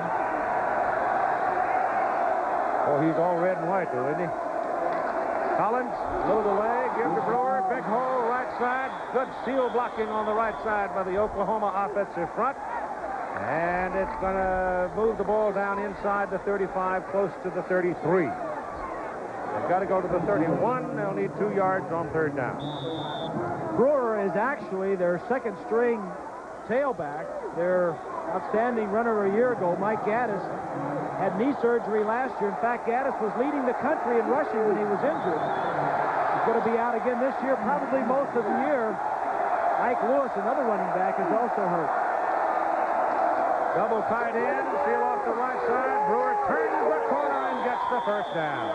It became a contest of wills. UCLA trying to outnumber them on that side, but couldn't do it. And he gets just enough. As you take a look at Brewer hobbling off there. California Bears beat Wisconsin 28-12. This is one area, Keith, that the Sooners cannot have a lot of injuries. As I mentioned, they've already lost 2 of their running backs, not even here. Brewer, after this, they go to true freshmen. Yeah, but they got this Ernest Williams out of Aurora, Colorado, is in the ball game right now, the true freshman. Now, you're talking about 17, 18, and at most a 19-year-old. They probably haven't been to class yet. No. Keeper by the quarterback, Collins. Goes for another Oklahoma first down as he crosses the 20-yard line. It takes you a while to get a handle on the option, and sometimes you never do against a team like Oklahoma. Well, as you look at the quarterback, Steve Collins, started 5 ball games last year. Won 4 of the 5, was injured. Been challenged this year by Cale Gundy, who is a true freshman quarterback, one of the top recruits in the nation last year, but he's strictly a throwing quarterback. Otis Taylor goes in motion. Into the middle of the line goes the big fullback, 240-pound sophomore out of Kansas City, Missouri, Kenyon Rashid. He picked up about 3 yards, second down and 7. I remember a linebacker one time having played against, it was Oklahoma, or he's either that or the Air Force. And somebody said, how come you're walking so funny? He said, I've been running sideways all day. And I haven't got anything yet. Second down and 7. The Sooners making a threat now. The first of the day. Up and down the line. Late pick. Pick is taken by Williams, and the freshman busts the 10 in full stride and busts his way to the 8.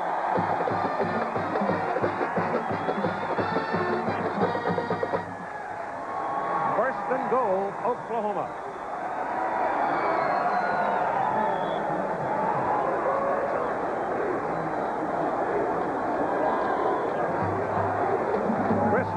Comes in at a wideout. Chris Nelson was the quarterback last year. A junior out of Ada. And he's on the field now at a wide position. Collins to the tailback. And I want to tell you, Mr. Williams was just welcomed to big-time college football by Roman Pfeiffer. Well, there's Pfeiffer. It's a little mix-up in the backfield. The true freshman needs to study his plays a little bit more because Collins was where he should be, but Williams was not. And Pfeiffer, who missed all of last year because of a suspension, is back this year. And Bob Field, the coordinator, says he can make some big plays and made one right there.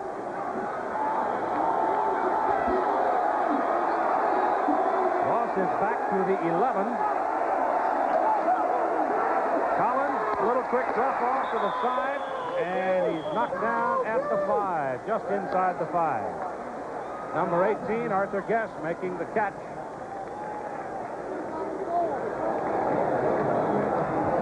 Bob Field, the defensive coordinator. The best pass defense in the conference last year. 6 starters returning. It's third down and goal. The ball is just inside the 5. They've gone to double tight end now as Joey Mickey comes into the lineup. Taylor goes in motion. Option play to the corner. Touchdown, Oklahoma. Collins got it.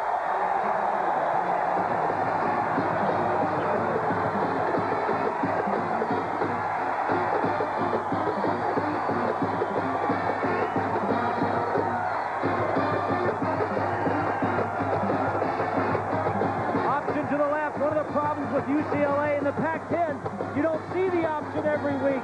If this is the Big 8, you play the option a lot tougher. But UCLA doesn't play against the option that often. Is not very good against it. R.D. Lasher is in. Hunter Riddell holds it. Lasher knocks it through. Not pretty, but it counts.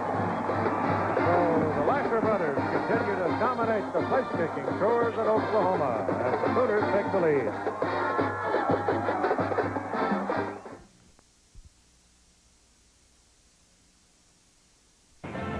On the UCLA campus, the water flows inward instead of upward. I don't really understand it either, but there it is. 10,000 gallons a minute. Steve Collins is the man who quarterbacked that possession and stuck it in the end zone for them, and he did it because one of the Bruins was out of place. Brian Brown is the deep man for Riddell's kick. And Red sidles into it, lost it high in the air, and will drop it to Brown at the 5. This time the Sooners cover him a little better. And he comes back just over the 22. A lot of times you may ask, why do teams shift or why do they go in motion? Here's a man going in motion. It's to gain an advantage. Watch Gray, number 3 right here. He's going to come across and he'll get there a little bit late. The man in motion for UCLA on the left in the blue jersey. He's going to get late. He's going to get blocked. Now look at the corner. Nobody is even there to force Collins to pitch the ball. We try to move, motion, take advantage of the defense by lining up and going in motion. Oklahoma leading 7-6. First down UCLA, their 22-yard line. Kevin Williams is the tailback. Jim Bond's back to throw it. Lets it go underneath, throws it behind the receiver. And incomplete, intended for Kevin Williams. Williams had no chance to catch the ball. It was a bad pass by Bond. Well, one thing you can say about UCLA offensively, and Homer Smith, who was the coordinator last year at Alabama and now is here at UCLA on his 3rd time around. He is not just coming out and running on first down and throwing on third. He has thrown on first down twice, and he ran on 3rd and 5, but inside the 30-yard line. You got Rick Daly. Randy Austin has come in.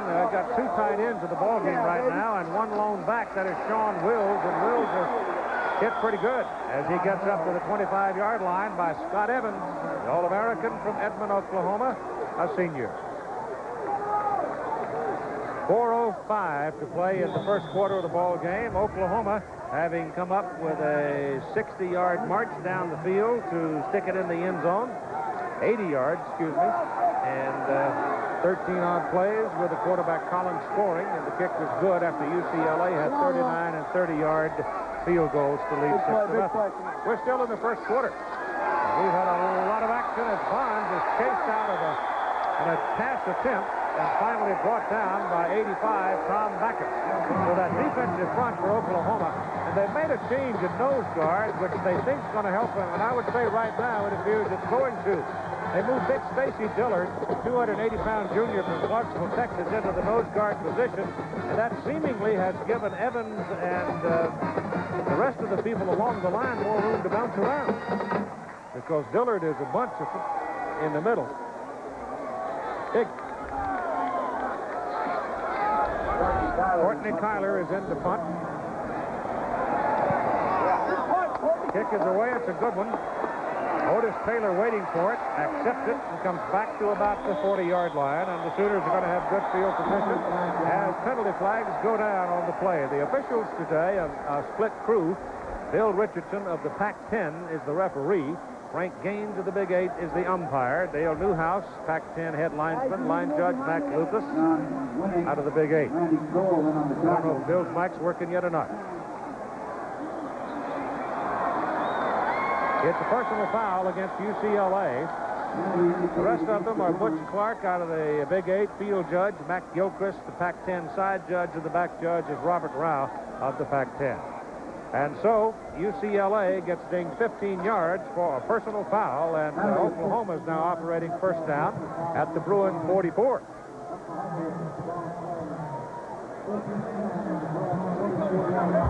Just inside 3 minutes in the first period of play.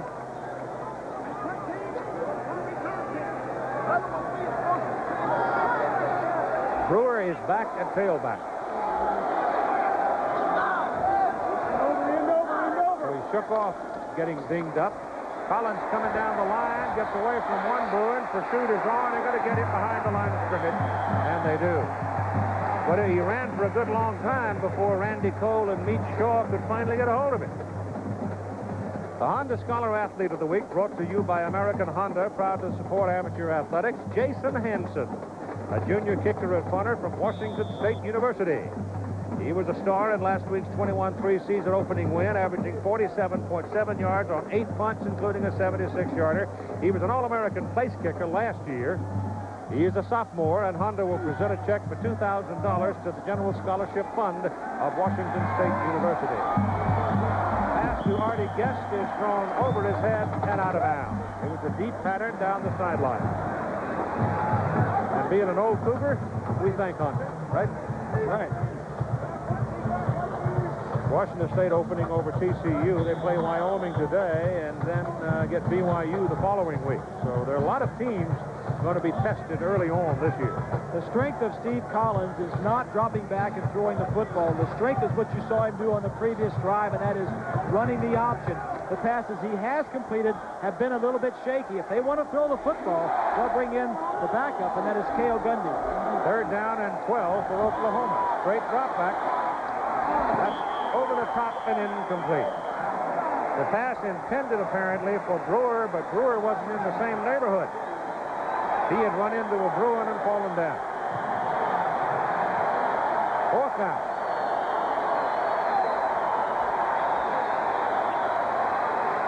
Brad Riddell is in to punt.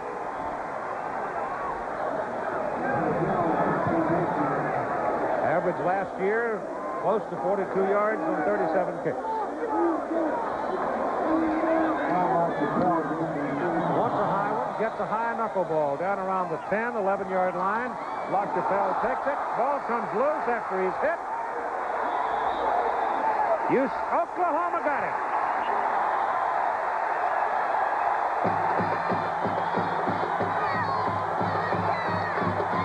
Tony Levy covers it for the Sooners. LaChapelle, the first time he's ever returned punts, should never have tried to bring this ball back. They were just playing a prevent defense up front. Fumbled the football. UCLA was last in the Pac-10 last year in punt returns, not starting off 1990 in very good fashion. First and goal, Oklahoma at the Bruin 7. Mistakes, penalties, special teams, first game.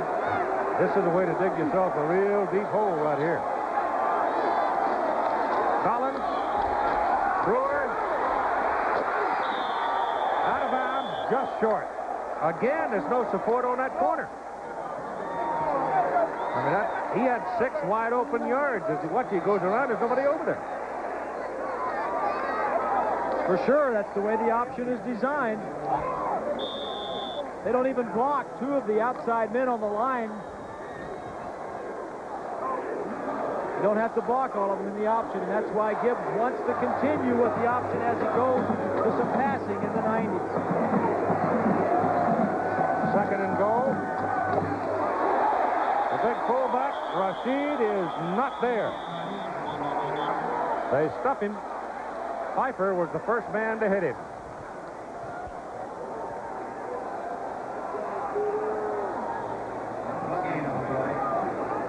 Take a look at Pfeiffer, number 40, right there on the end. Makes the first hit, and then he gets some help from his friends. Rashid is huge, 238 pounds and only 6 feet tall. Third and goal from the 1. Same call. Touchdown, Sooners.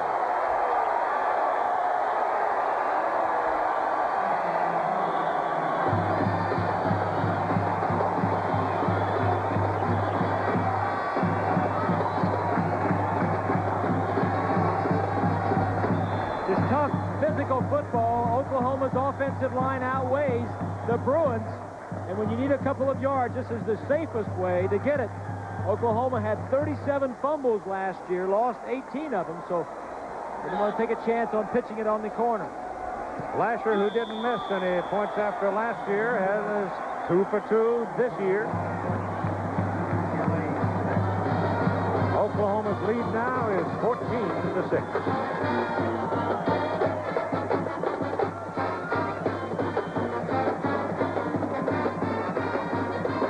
Next Saturday, ABC's college football offers Penn State, Southern California from the Coliseum in Los Angeles. Or you'll see some of you, number 6 Colorado against the Illini at Illinois. And number 1 ranked Miami will go west. Now, these rankings don't mean anything until the games are over today, really. Miami to go west to meet California. Well, California won today, and at home the Bears might be they might give Miami a bit of a scuffle. Since it's Miami's. I think Miami's going to have their hands full out in Provo. Yeah, then they got to right. You know, Miami. They lost most of their defense, especially their defensive line. 3 of the 4 guys that really set up that defense. Bob and I were down there a couple of weeks ago visiting with the Miami football team and saying to them very earnestly that we were pretty sure we saw Lavelle Edwards smile this summer, and that means bad news. That means he's got a pretty good football team lined up ready to play in Provo, and they've already won 1 game this year and had a week off to prepare for Miami. UCLA's Brian Allen returns the kickoff, a short one, up past the 25 to about the 27. And there the Bruins will have it with 57 seconds to go in the first quarter. You know, Keith, as we come to the end of the first quarter, it's really not surprising that we've had a couple of big special team plays, some fumbles that have set up scores. Terry Donahue was concerned about the way his defense was going to play. They haven't played that poorly, but their field position where they started out has not been that good. Sean Wills, the I-back, Carter the fullback, first down Bruins, their own 26.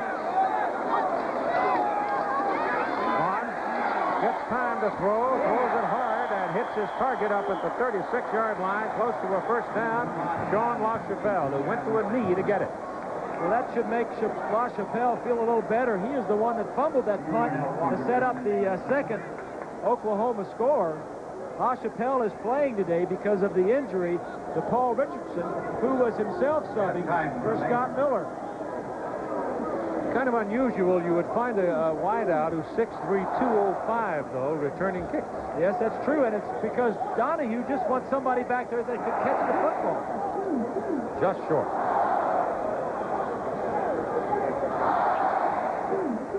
Clock having been stopped at 50 seconds to go in the first period. Just to jog some memories up and down the West Coast, the last time Oklahoma lost an opening game to a Western team was the 1948 Santa Clara Broncos. At the time back in '63, they came out and beat Southern California. I think it was 17-12 in the Coliseum. It was 120 degrees. So there have been hot days before here this time of year. That's a good gain by Caleb Carter. He's a 220-pound sophomore from Huntington Beach, and he rams his way close to the 45, and a Bruin first down.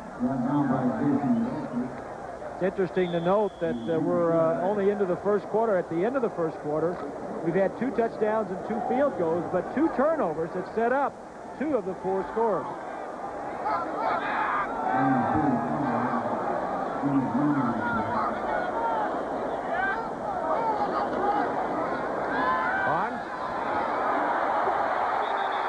There's the pressure. Scott Evans got him.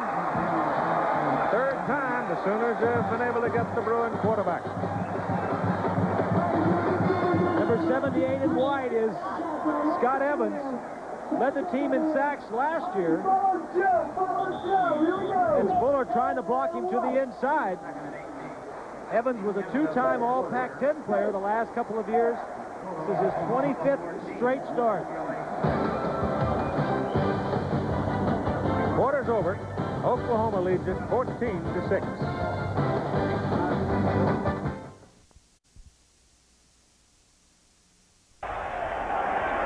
After the first quarter, 14-6, second down and 18, UCLA. To start the second quarter out of the shotgun, Bonds gets his pass away. He is hit just as he delivered it, and there's a penalty flag, and you may get a roughing the passer call.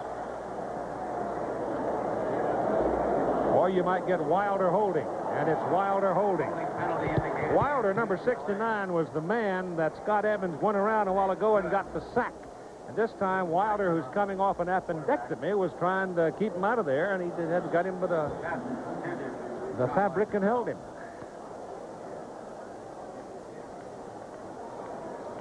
Sabatini beats Graff. Now, I want to tell you, that's new. Graff the other day looked like she was unbeatable, and Sabatini had made a few changes in her tactics to play Graff, and lo and behold, she won the women's championship. Agassi beating Becker. Yep. That's a center. And play the final of the ball. Would that be something of Agassi and Becker? I mean, Agassi and Connors? I mean, McEnroe. I'll get to it. Third time's the charm. We're just going through the whole draw. They turn down the penalty. We'll take the down instead. 3rd and 18. Give it off to the fullback on a little bit of delay there. And Oklahoma just sitting in the trenches with the big people waiting, and Kevin Smith didn't go anywhere. And so the Bruins are going to have to punt it away.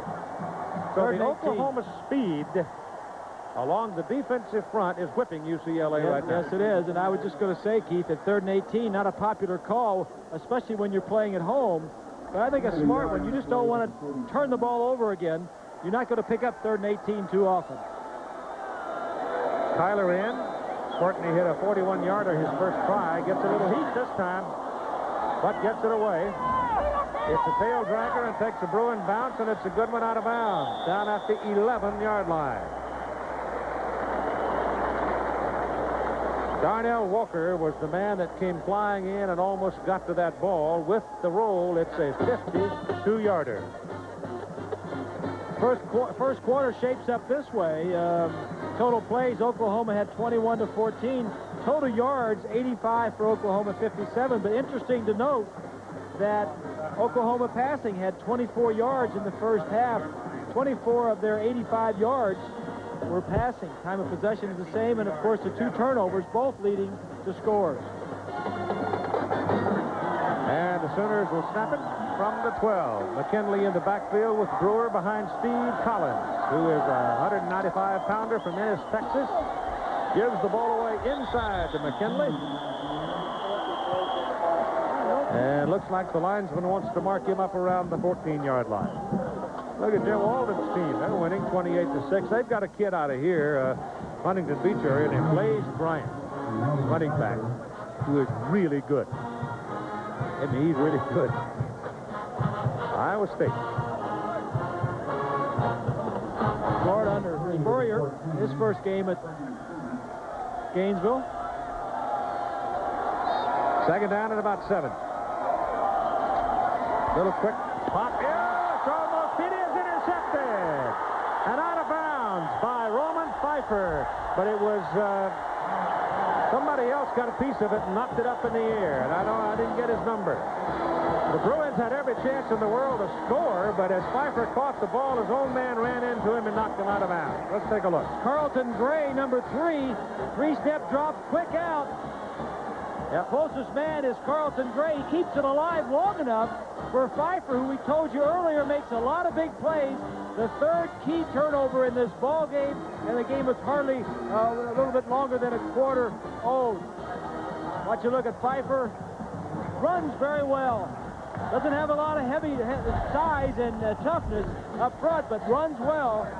And his ability to run allowed UCLA to get that interception. In the home of the Sooners, I can hear a whole lot of folks saying, what in the world are you doing throwing the ball from 11-yard line? Well, you got to change it. And you simply have got to change things because college football has been changing. They play it into the middle as Bonds hands it off to Sean Wills.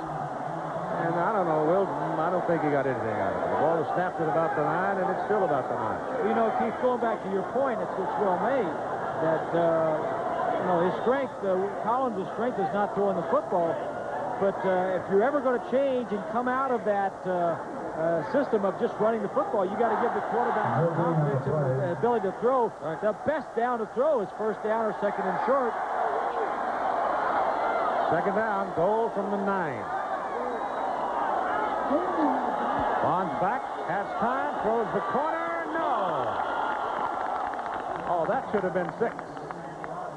Randy Austin couldn't jump, that's why. Randy Austin is dragging a very, very sore, it's Rick Daly. Well, that looked to me like that ball could have been caught. Well, he had to throw it over number 15 in the bottom of your screen. That's Franks. And if you're a quarterback, you want to make sure you miss it on the outside rather than a little short. Yeah, if the ball would have been underthrown, it could have been intercepted. But Daly getting an opportunity to play because of the injury to not only Austin, but also Corbin Anthony.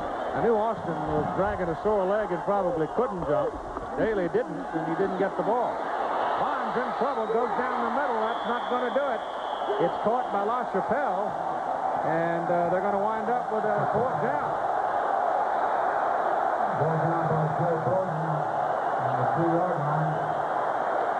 From the 2-yard line, what do? You're trailing 14-6. Well, you've kicked 2 field goals already, Keith, has Donahue. You've gotten an intercept, a fumble recover earlier in the ball game. You took it down and didn't get a score. If you kick the field goal here after getting another gift of that interception, I think the team and the players need to go for this. Okay, and at least if they don't get it, they leave Oklahoma down deep in their own territory. And here's the pitch, and it's Sean Wills, touchdown. That will be a huge lift, I expect.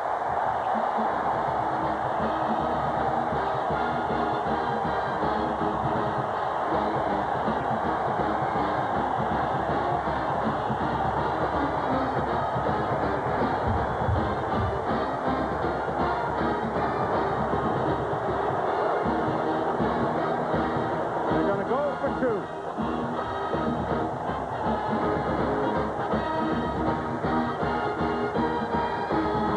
Interesting, they ran that play behind 2 redshirt freshmen, Vaughn Parker and Craig Nowitzki. And they opened the gate.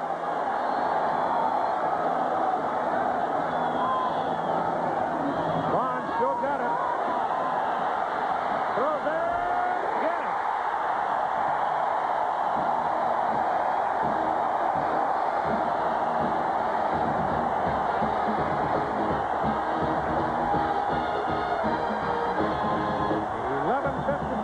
First half, you're even at 14.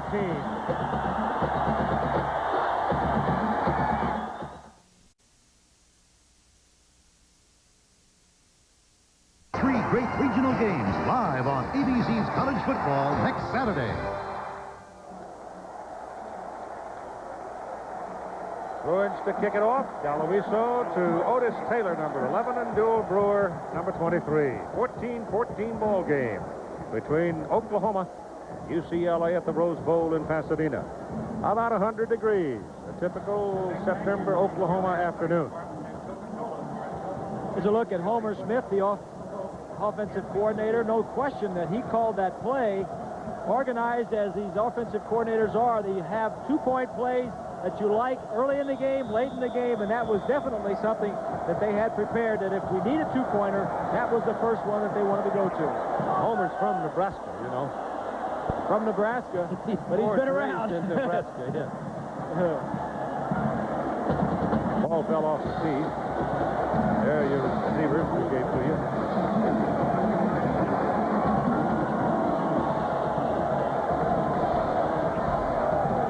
Crowd probably around 60,000.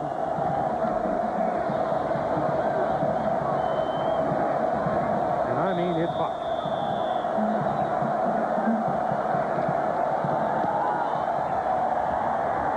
Got a leg on that one. That's beyond the field of play.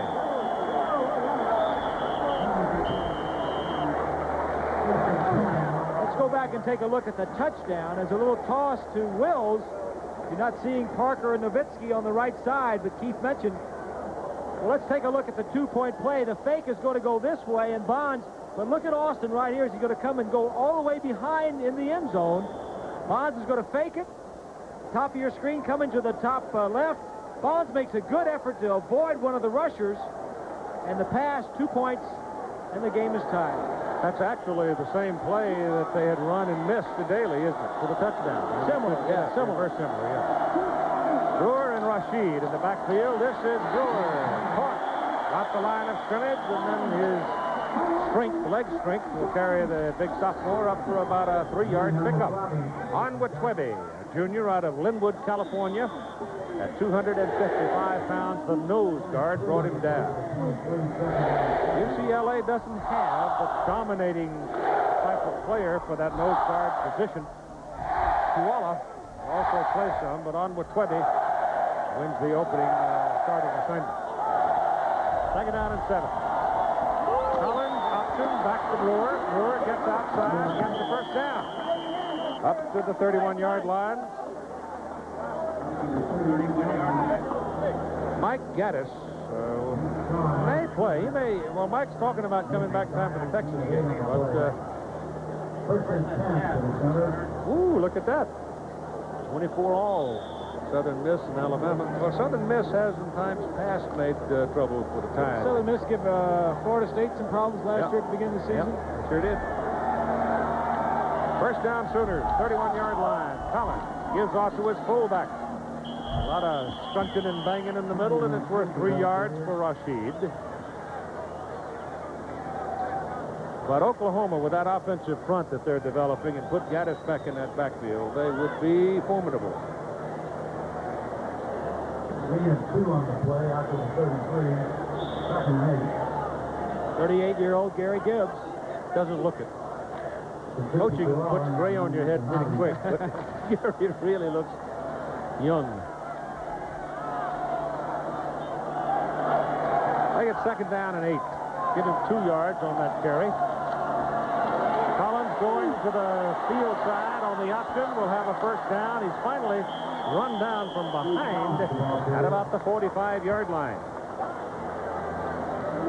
Matt Darby, first time we've called Darby's name today. The junior out of Virginia Beach at 205 pounds. I mean, a guy who will knock your hat off. So somebody's handling him today. Well, he's very key to this defense in trying to stop this option. He is the strong safety, and both he, Darby, and Turner, the free safety, going strong side and weak side, trying to stop the option will be very important for UCLA.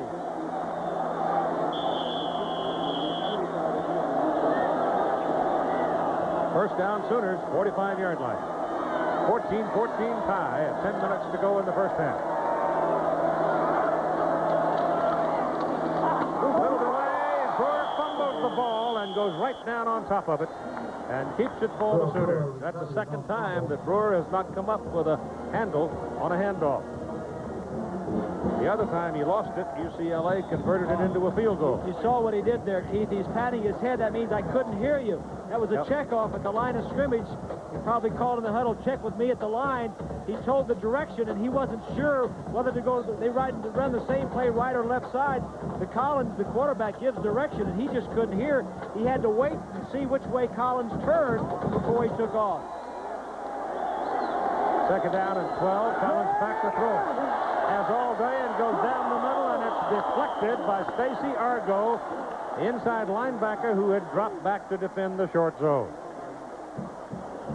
George Allen's team, Long Beach State, having a little better go at it today than they did last week down in Clemson.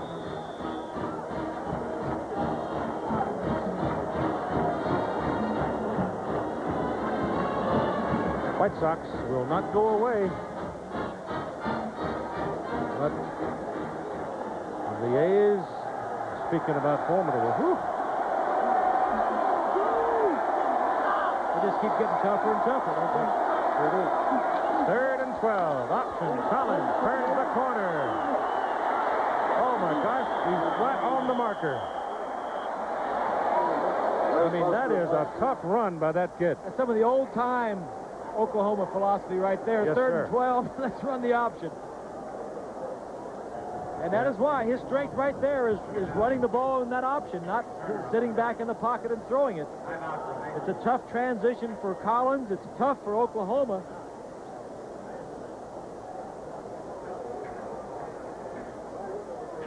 One inch.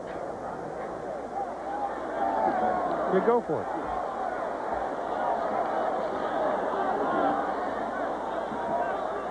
One inch.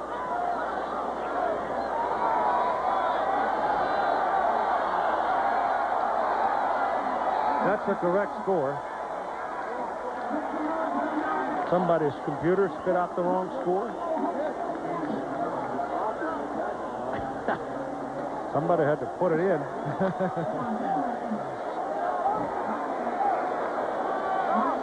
Inch, maybe 2 inches for the Sooners, and they will go from just short of the 45-yard line on the UCLA side of the field at 9:15 to play in the first half. 14-14 time. This is a tedious moment. May not sound terribly dramatic, but it is, in case you don't make it. But they do.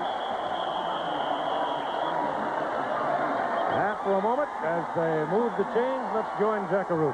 Keith, behind me right here is the scout team for the UCLA Bruins. All week they have to practice all the Oklahoma plays for this week, and of course the oncoming opponent every Saturday afternoon. They don't dress, they stand on the sidelines. Do you notice they're all wearing shirts? A form of team unity. They say make it happen. That's the new byword for the scrappy little Bruins this year. They and they alone can make it happen, turn things around from last year. Yeah, they were really hooting and hollering in practice here in the week. Sooners try the middle. Nothing doing. Rashid stepped in there and took on Onward Quebe and Shalinsky, and they handled it. Well, that's where the defense has to start with the option, Keith, is up front and in the middle. Oklahoma with the big offensive line, if you'll let them, they'll just run right at you and just push you back. Kim Lawhorn's out there right now. Shalinsky, who just left the ball game, and Whalen coming in. Mike is a transfer over from Pittsburgh.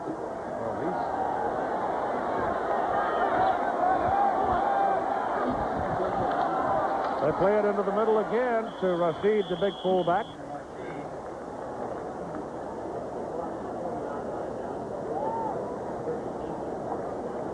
There's your temperature on the field now. It's what does that mean? 108? Is that what that is? Got to be about 107, huh? 107. Warm enough. Lawhorn, who was in on that last tackle, is not listed on the 2 deep. UCLA is down to their third liners and substituting, getting a lot of players in the ball game.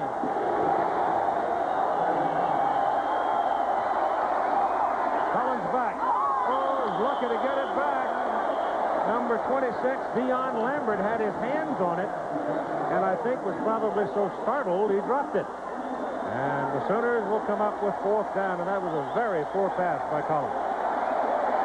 It's tough to throw, as you see Bob Field, the coordinator, telling him it's just a safety punt.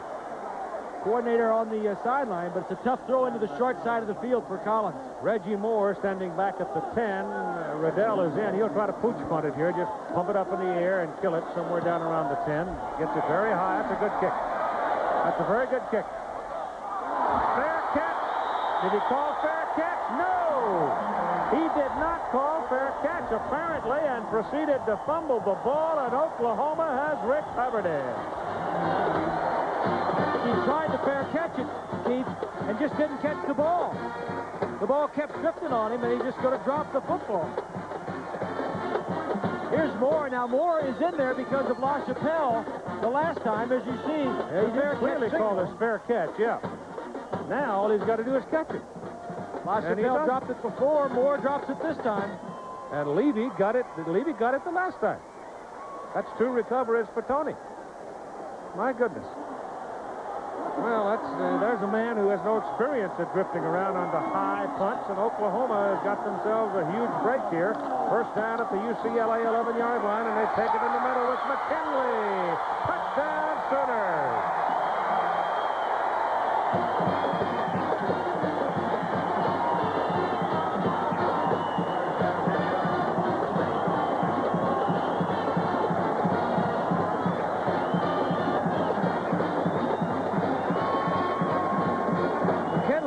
Number 31 is going to pop through there in a second. Just good, tough running. Trying to get some of his offensive linemen out of the way, but a tough run and another touchdown after a turnover. Lasher's point is good. And it's 7:19 to go in the first half. Oklahoma moves up to a 21-14 lead.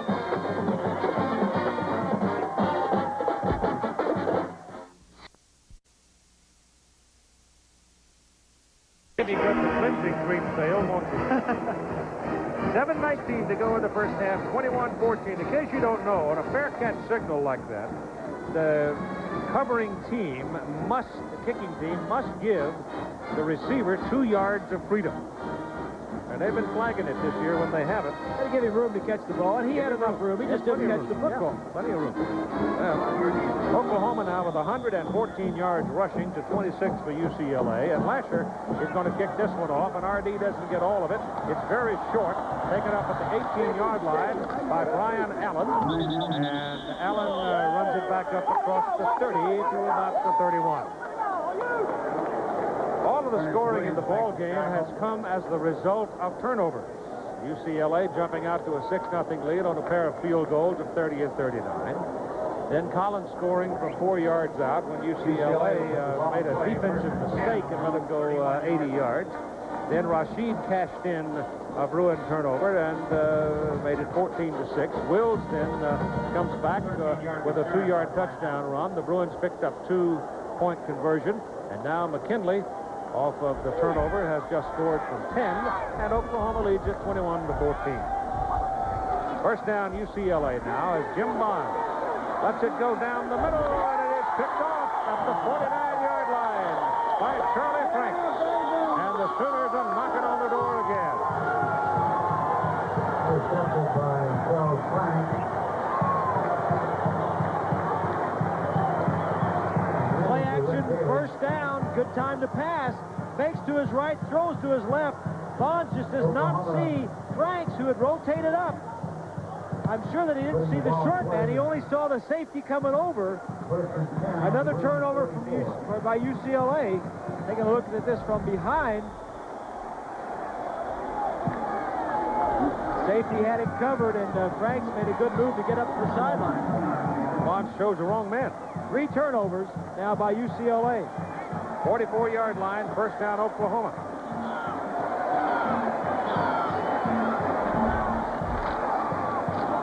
Brewer, the tailback. Close to the 40.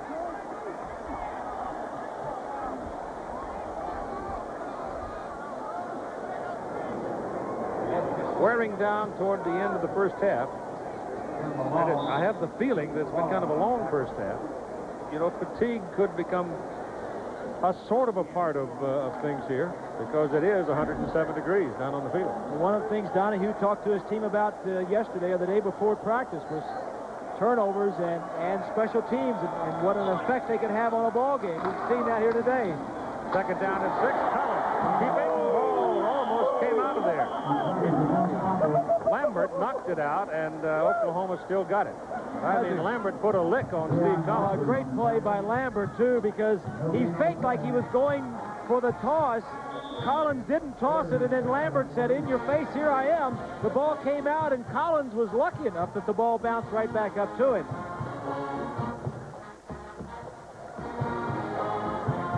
Speaking of luck, Colorado's win the other night against Stanford, they had the tip ball and good for a catch, and then the fumble downfield that they were able to recover.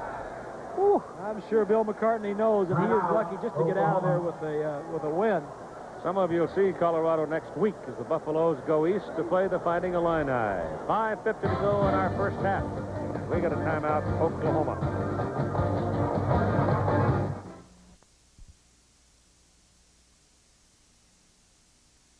Now, as you read this, I want to say this. Notre Dame claims they have 52. So that came directly out of the press guide of Oklahoma. So send your cards and letters to Oklahoma. Steve Collins carrying the ball down the line is shirt-tailed by Roman Pfeiffer. Loss on the play. Pfeiffer is making up for lost time. He is one of 3 or 4 players UCLA. Top of your screen, number 40. 99, Cooper's blocking on him. He just makes a great play. Strong hand. Got it out, stopped the Sooners, and Riddell hangs another kick up there, and UCLA going to mess with this one. It takes a UCLA bounce and comes back up to the 14-yard line, and the crowd applauds. But they have not been able to handle the punt in the ball game. That's what we'll have for you at halftime. Peter Jennings reporting from Helsinki. 21-14, our score in the ball game. And UCLA owning the ball now, first down at their own 14-yard line. Brian Brown is the tailback for the Bruins.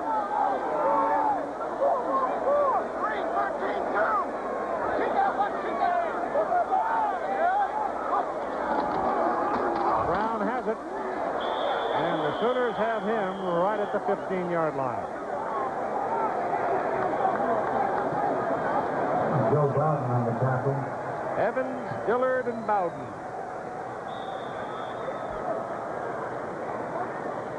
Gain of a yard, 2nd and 9. Ricky Davis has come in at a wideout now. Number 31. He's a running back. He's a tailback by trade, but he's playing wideout right now. Bonds looking for him, can't find him, looks for more, can't find him. And by that time, the Sooners are there. And James Good gets to him first with Franks helping him out. Yeah, down by James Good. There's a Bruin shaken up back at where the ball was snapped. And that's going to be the tight end, Rick Daly. So you got timeout for the moment for an injured Bruin who's going off the field. UCLA had started their practice this fall with a wealth of talent at tight end. But injuries to Corin Anthony, surgery there, he's going to be out a month. And then Randy Austin with a bad hamstring, and now Rick Daly shaken up. The position has gotten pretty thin. So they're down to their 4th tight end, and at wide receiver, Miller and Richardson are both out of the ball game. So they are really a little bit banged up in the receiving corps. Scott Miller, fine player, has a cracked collarbone. He's going to be out close to a month probably. It's 3rd down and 7. Bonds with a lot of time throws a hummer, and it's no good. He threw it hard for Moore, but I'm surprised you could even see Moore because Walker was all over it. And so now the Bruins need a big punt from Courtney Kyler. He's had punts of 41-52, but that 52 was not that good in the air. It was a tail dragger that rolled and bounced about 20-odd yards. UCLA lost both their punter and place kicker from last year, so both of these kickers kicking for the first time. That's a low one. Returnable. Otis Taylor gets about 10 yards out of it before he hit the chalk.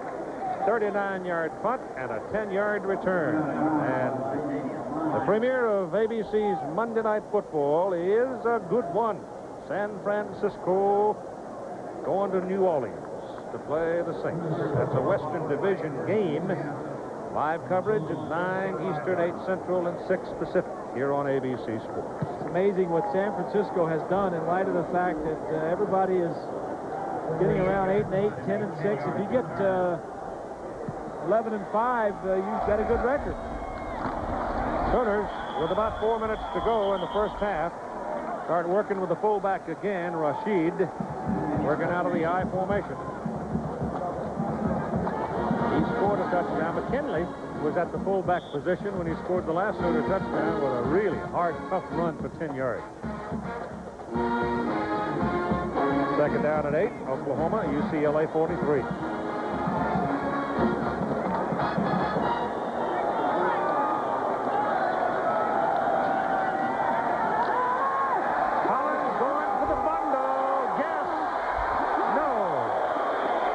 Defending Michael Williams.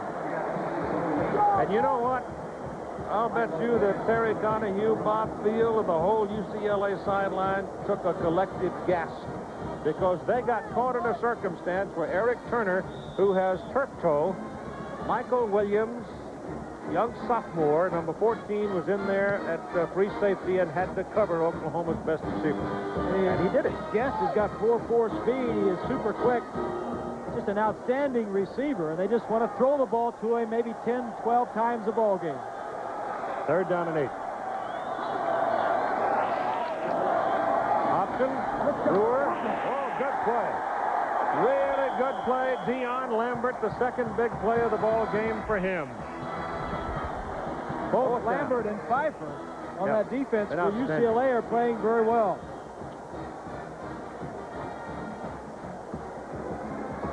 2:55 and counting in the first half. And a 21-14 Oklahoma lead. The Sooners going to punt it away. This will be the 4th punt for Riddell, with LaChapelle now back in there to decide whether or not he wants to mess around with catching the ball. Riddell gets it up there. He calls fair catch, and he makes the catch and falls down at the 15.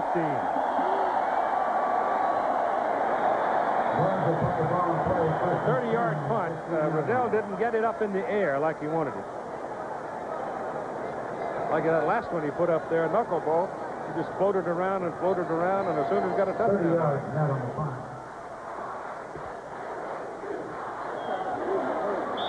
You got a pooch kick, and I think most of the time you want to hit that pooch kick off the middle of your foot. You don't want to get in a position where you're slicing it. Just knuckleball it.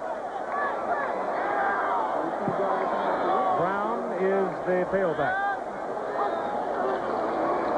He's got it. Pick up a yard. I told you earlier Homer Smith was from Nebraska. I was talking to him about where he came from and the difference between Californians and Oklahomans, and this is what he said. I'm from Nebraska, and I've been admiring Oklahoma football since I was in high school, and they are tough, and they play tough, and they like playing California kids. And our problem is to get tough enough to match that. We want to do it, think we can do it. We did not do it the last time we played, but our objective is to match their toughness this time and hopefully win with skill and fun.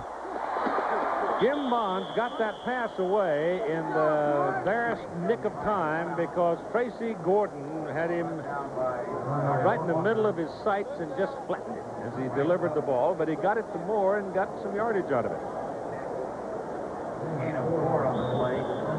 Timeouts remaining. A minute and 35 to play in the first half. UCLA with all 3. And they're looking right now at 3rd down and 5.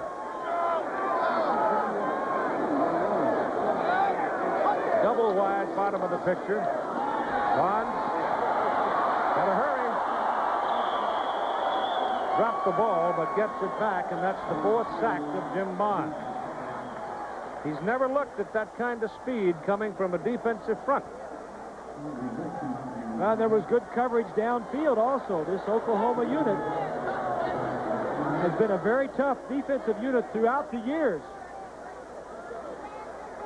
Sooners called this time out. They have 1 remaining, but they call it because it's 4th down and 10 for UCLA, and they want a chance to handle the ball a little bit before the half is done. They lead 21-14.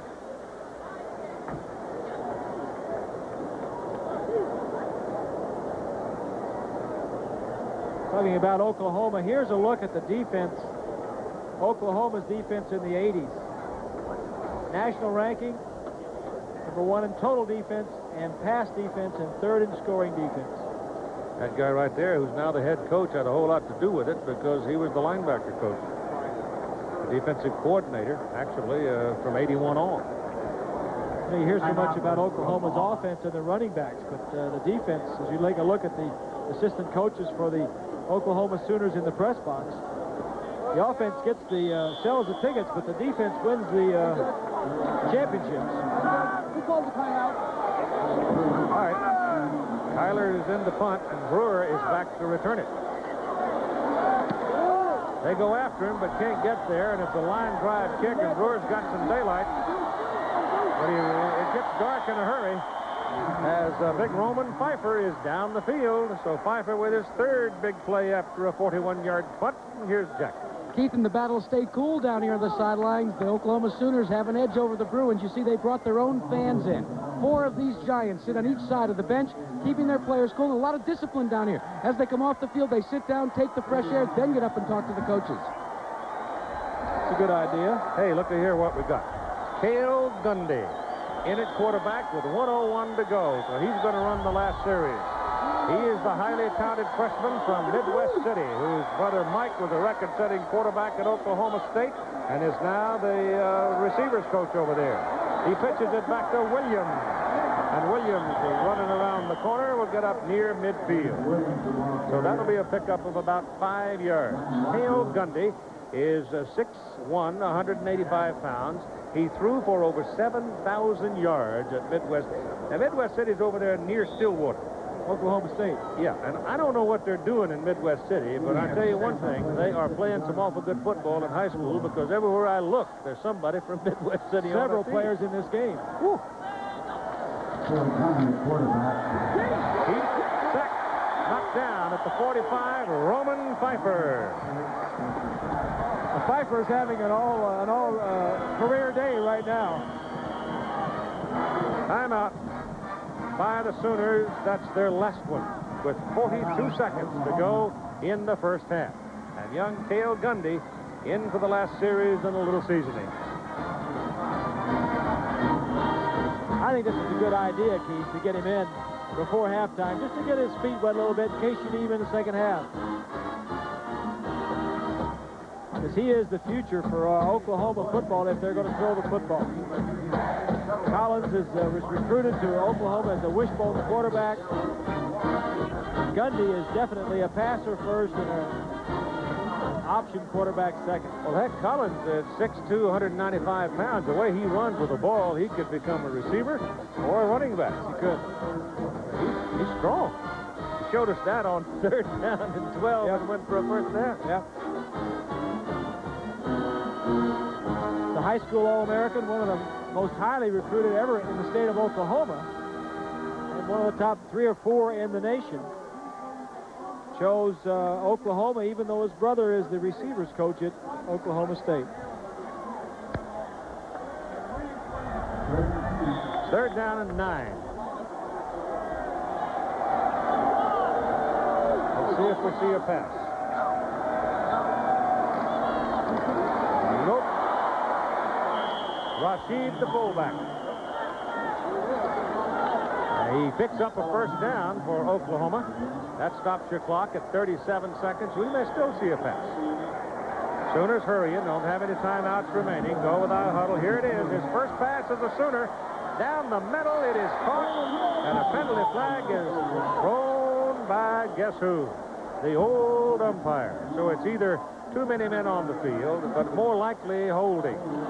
More likely holding, because that umpire is looking right in the trenches where the big fellows work, and it looked to me like he spotted one. Well, it doesn't make a damn now anyway. Penalty flag back here. You never know, will we? We'll watch it on replay tonight, Frank. 27 seconds left to play. Gary is shouting UCLA had 12 people on the field. But it's going to go against the Sooners. So they walk off the penalty against Oklahoma. There's the halftime schedule we have for you. And right now, as they get ready to play here, there's an upset building. Southern Miss in Alabama. Woo. It'll be first down and 25 as Gundy's back, throws a touch pass to Artie Guest down at the UCLA 44. It is good. 14 seconds left to play in the first half. Sooners don't have a timeout to work with now. They've spent all 3 of theirs. See that Gundy's throwing motion is much better than Collins. That time, Artie Guest hardly came off the line of scrimmage. Knew himself was open, went down 5 yards and threw his hand up. Gundy saw it and got him the football. Well, I like that Maddox that UCLA's got, too. He throws the ball so effortless, too. A youngster from Texas. He may show up one of these days, too.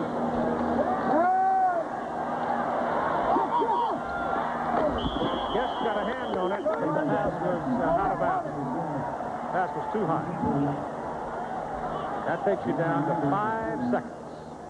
Pfeiffer, the big defensive game for UCLA, is 7 tackles, 3 for a loss, an interception, and 1 sack. So Mr. Pfeiffer's in the hunt for MVP, isn't he? Had a career day in the first half. I'd say so.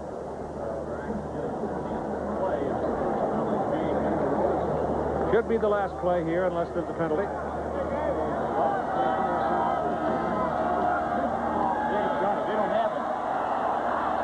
Want to throw it in the end zone. And it is incomplete. The pass intended for Greg Irvin, defended by Dion Lambert. And that only took 4 seconds. Smart play, though, by Gundy, the freshman. Scrambled around, found himself some time, and then got the ball in the end zone to give Irwin, number 5, an opportunity to catch the ball. There are 22 men on the field, but if my one man can beat your one man, we got 6 points. Nice play there by Lambert, 26, using his body to screen him off and allow the ball to go over him and out of bounds. UCLA, since the clock was stopped and Oklahoma's going to get another snap, decided to call a timeout to give their defensive troops a little rest. And the UCLA defensive people have been on the field in the second quarter a lot.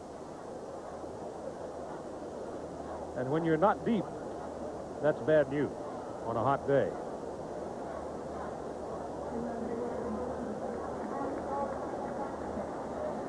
Much as you might think that 107 degrees and all of this stuff would be the edge for UCLA, the home team. It's not.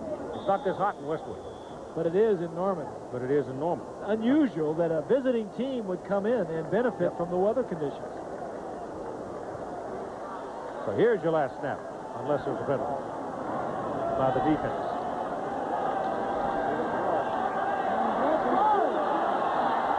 Gundy's got 4 acres of open land and lets it fly, and it is intercepted. It's intercepted. The ball's hot, guys. Don't stop. Why in the world would he stop running? Michael Williams started to return back up the field, stopped on the 15-yard line and put his knee down, and he had an escort. If you're the end of the ball game in your head, that's fine, but not at halftime. Oh, my goodness. Well, 7-point lead, Oklahoma at the half.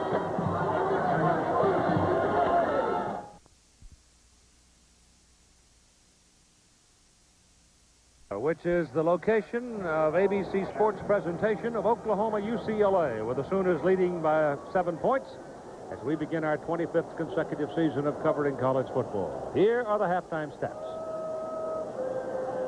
Take a look at the total plays. Notice that Oklahoma has had 21 more total plays.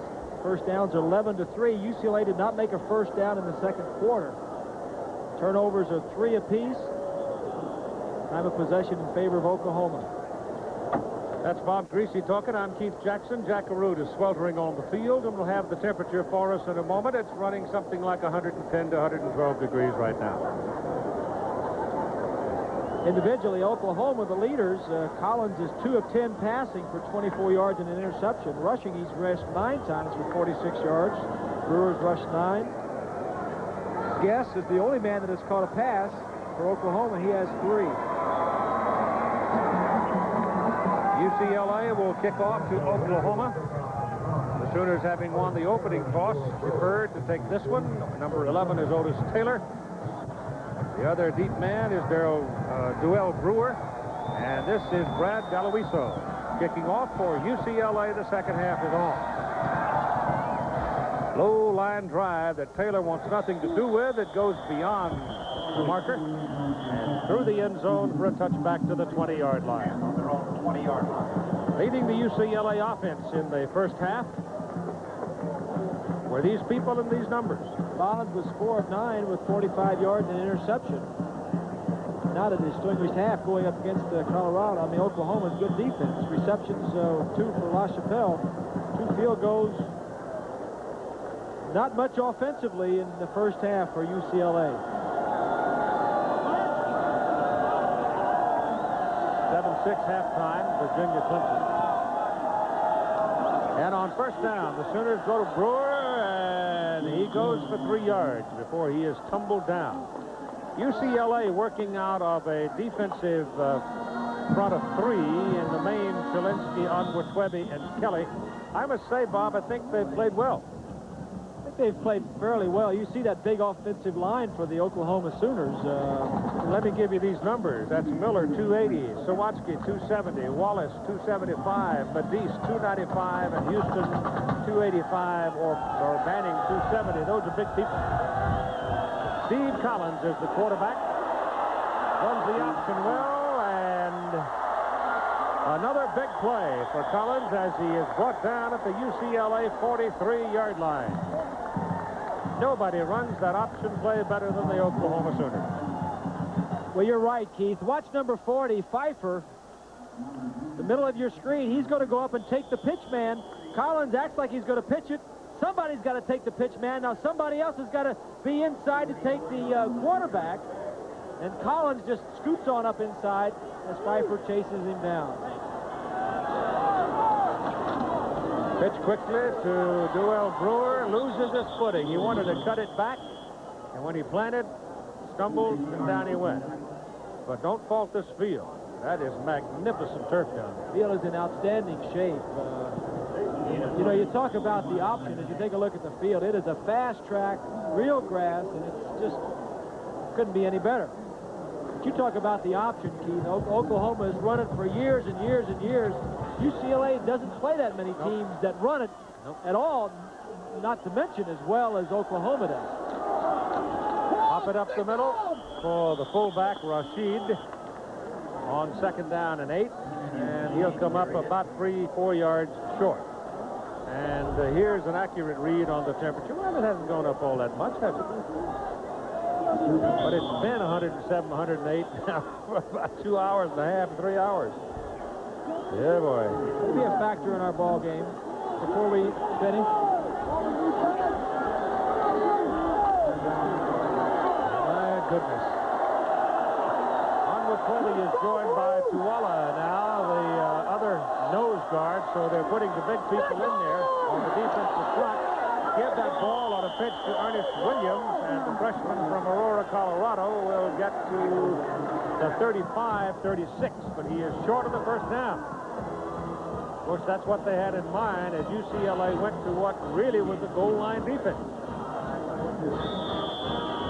On fourth down and a good long 2, Oklahoma's trying to make up their mind if they want to go for it. I don't think there's any question they're going for it, Keith.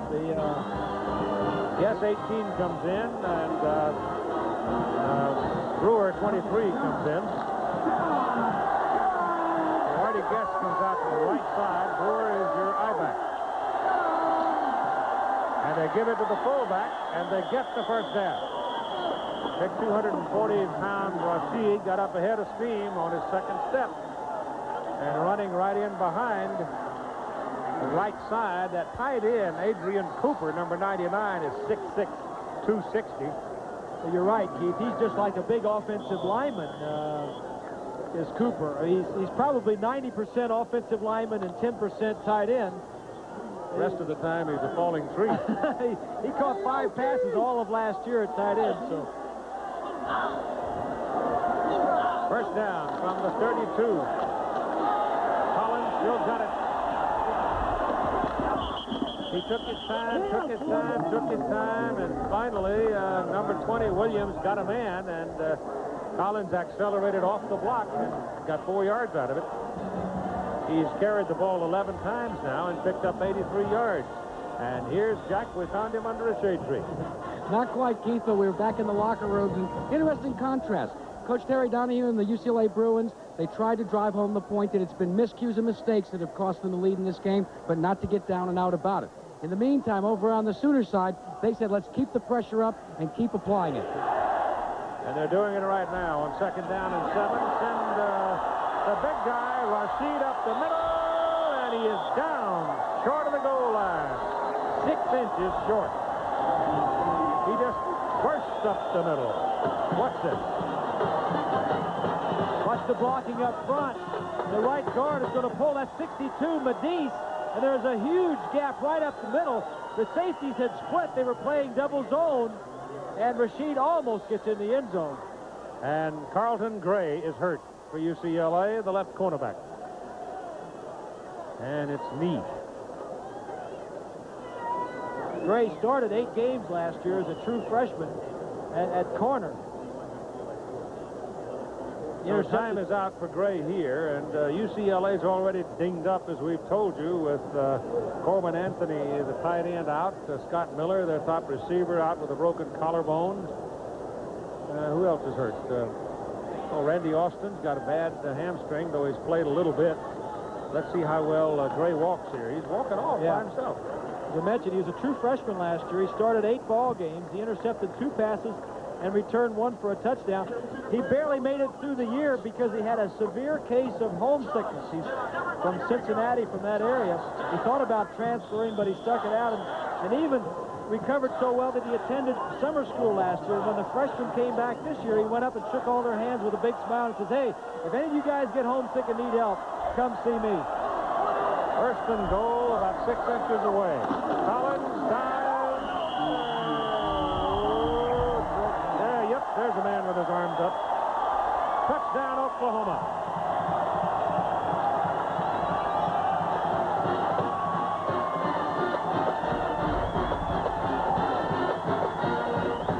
That was a cramp on Gray. Yeah, and that's not too uncommon considering the heat. I'm sure we'll see some other guys with that problem. You kidding? Watch the offensive and defensive line surges. Defense did a pretty good job of penetrating, but nobody over the top. Lasher lashes it through. How many times has that been said? 28-14, Oklahoma.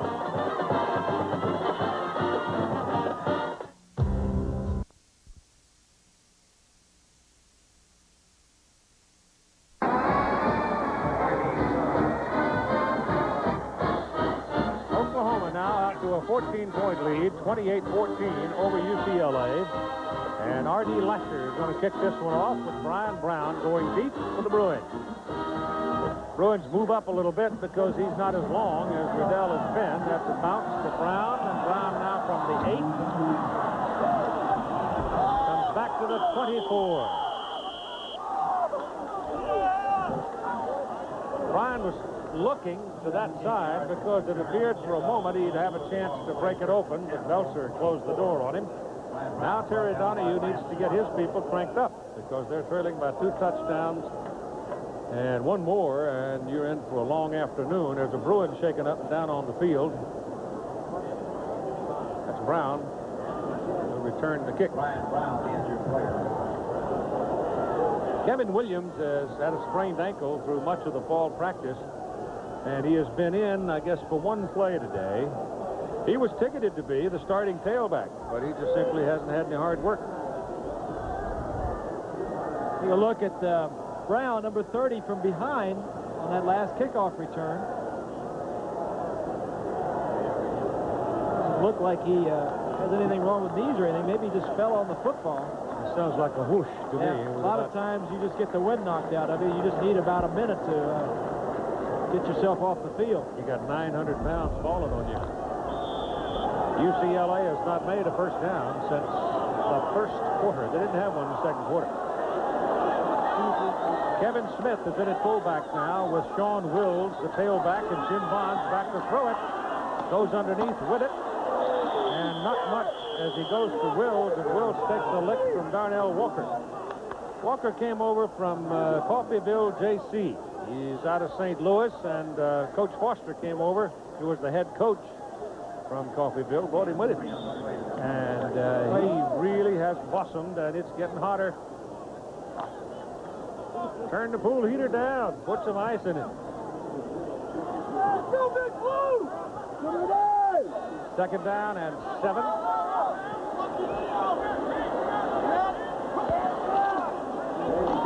On throwing again throws the short route, goes to Rick Daly, the tight end, gets the first down up at the 36-yard line. The concession report is 9,000 pounds of ice and counting. Take a look at the possessions for UCLA in the first half. First, look at the number of plays. No drive, more than 5 plays.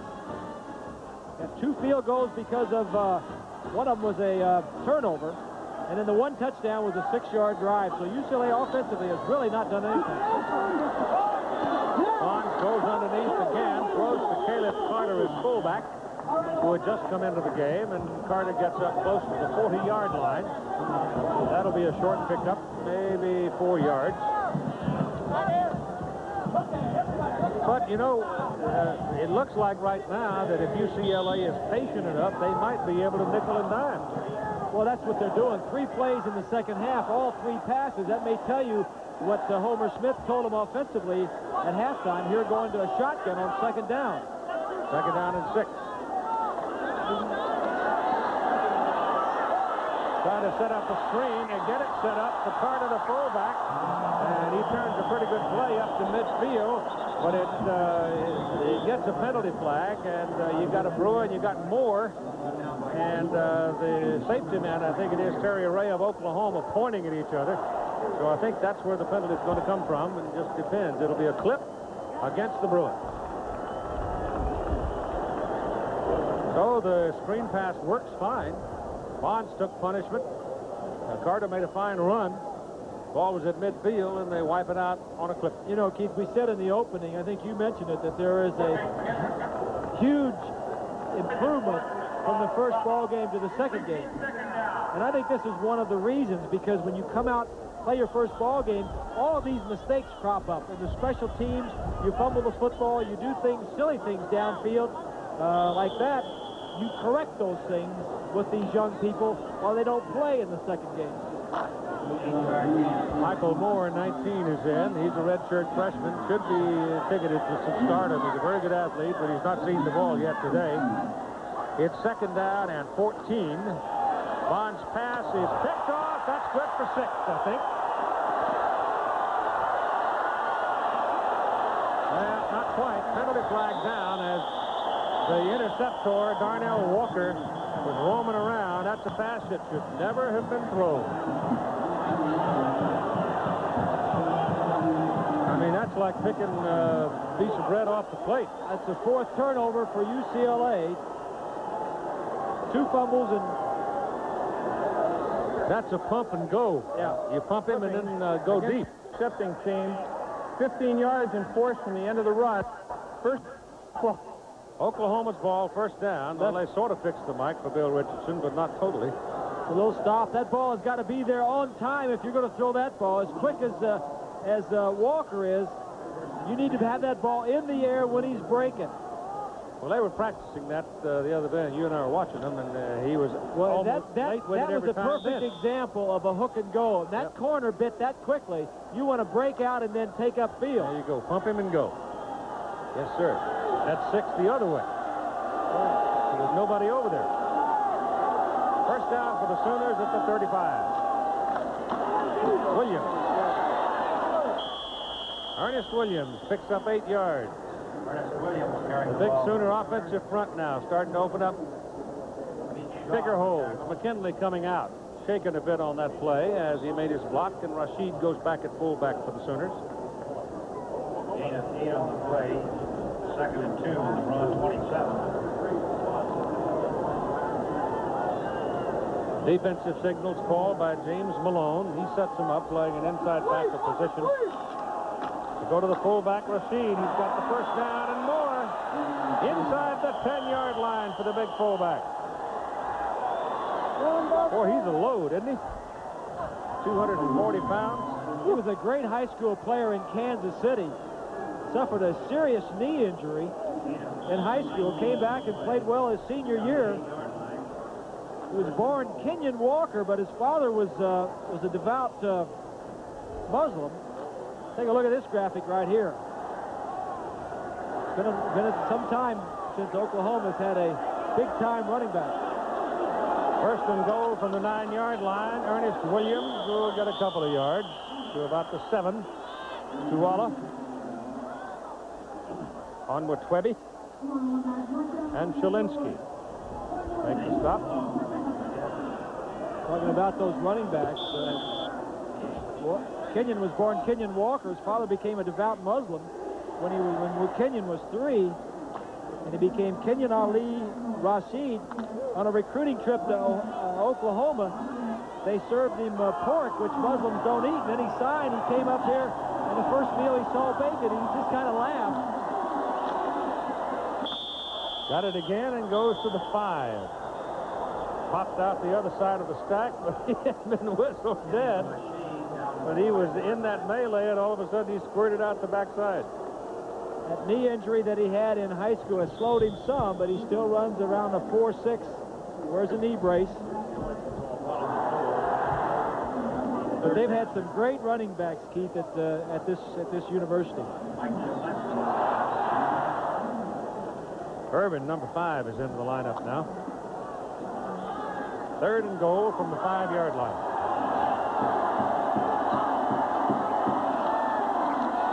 The big man, straight ahead. Steve Collins took the snap, stepped aside, and on a silk cushion handed it to the big fella. And he didn't quite get there.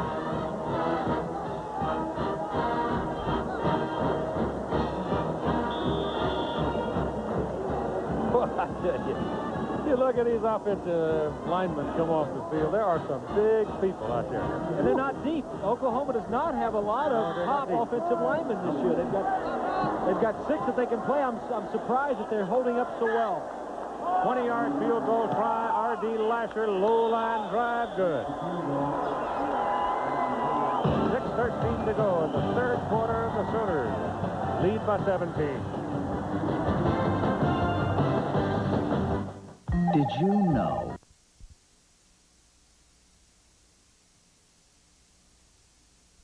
Tommy Maddox, number 8, standing there. Youngster out of Texas. Got his hat on. Quarterback. Kind of loose, floppy kid, and all of a sudden the ball comes out of all that flopping around like a bullet. You can tell he's coming in the way he's fidgeting. He's got his helmet on, he's strapped up, he's pulling at his face mask, he's tugging at his jersey and his shoulder pads. Scared coming in, yeah. 10-yard line. Brian Brown with a fine return up across the 30 and out to the 32. 22-yard return by Brian Brown. The Bruins will put the ball in play. 1st and 10 on their own. Here comes Maddox. Starting quarterback last year was Brett Johnson. He had some success. He was a starting quarterback all of last year. When Homer Smith came in this year, he threw it wide open, and at the end of fall practice, he said that Jimmy Bonds had won it. Brett Johnson took off, and now we're down to what would be the number 3 quarterback in Maddox. Redshirt freshman Tommy Maddox, 6'4", 190, Bedford, Texas. Going to throw on his first play. Passes away. Passes a bullet. Passes good to the 39-yard line. I tell you, he's a good-looking kid under center. One of the things that Homer Smith there in the glasses, lower right, said he wants in a quarterback is, first of all, he wants height, which Maddox has, 6'4". Neither of the other 2, Bonds or Johnson, did. And he wants somebody that can throw the ball with some speed. Bonds has that, and so does Maddox.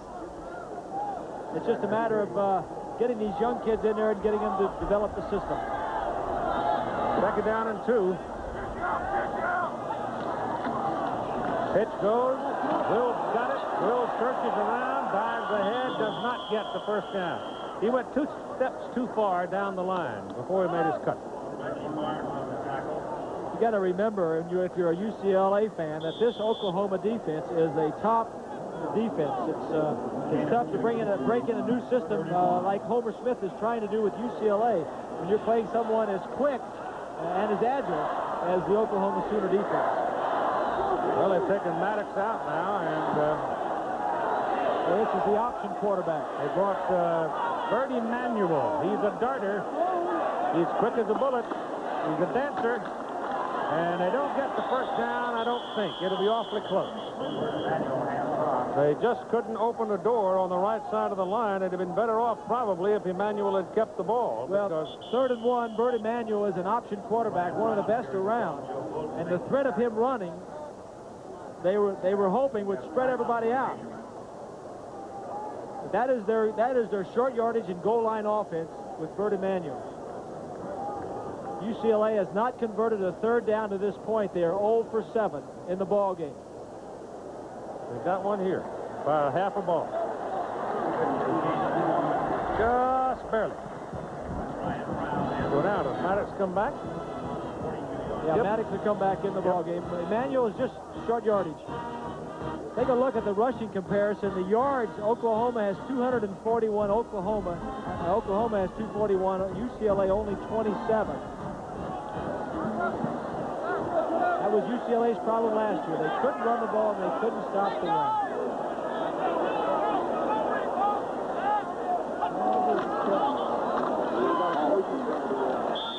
Well, Wills can't find any room. He's wiggling around in there for a yard, maybe, and that's all.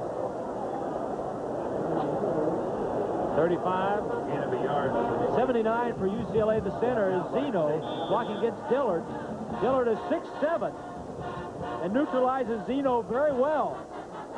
One of the things that you want to have if you got a good defense is a nose tackle that can neutralize the center, controlling, so the linebackers can run and play defense and make all the tackles. Second down and 9. Brown is in the backfield for UCLA, number 30. Maddox back, passes away in a hurry to Brown. Pass is caught for a 7-yard pickup to midfield. And they're looking at 3rd and 2. He gets it away in a hurry, doesn't he? Yeah, and just as UCLA's defense can't play Oklahoma's option very well, Oklahoma has trouble with passing teams because they don't know how to pass themselves very well. And there's not a lot of passing in the Big 8 Conference. So the Pac-10 has a lot of passing. The Big 8 doesn't have a lot of passing. Emmanuel is back in the ball game at quarterback now on 3rd down. Option quarterback. Well, so much for that idea. Joe Bowden just tore it up. The linebacker, number 45. The difference in Emmanuel running the option and Collins for Oklahoma is the defense. Oklahoma defensively sees that option all the time and can defense it, whereas UCLA has problems with it. I think that's got bad idea all over it. Well, it doesn't have bad ideas if you're playing somebody against Oklahoma in the Pac-10. Yes. Yeah. Not this one. Yeah.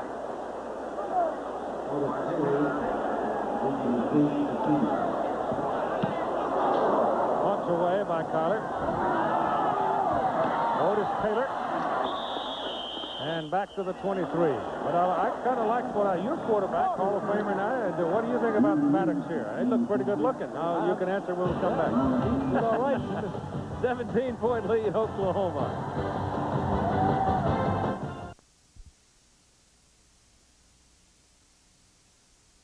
Now we've got the youngster back in, Cale Gundy, the freshman out of Midwest City.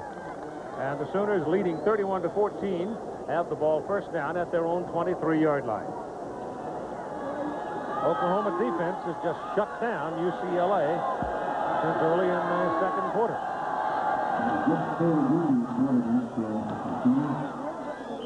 That's 4 or 5 yards by Ernest Williams, another freshman. Behind him, they've got Aaron Goins, a freshman out of Owasso, Oklahoma. If they can get along without really getting in bad shape, and then get Mike Gaddis back in the middle of the season and get him around into form by the Nebraska time, that's liable to be a pretty The thing you got to remember here with Oklahoma, their top 2 running backs are not in the ball game. That's right. This is Williams.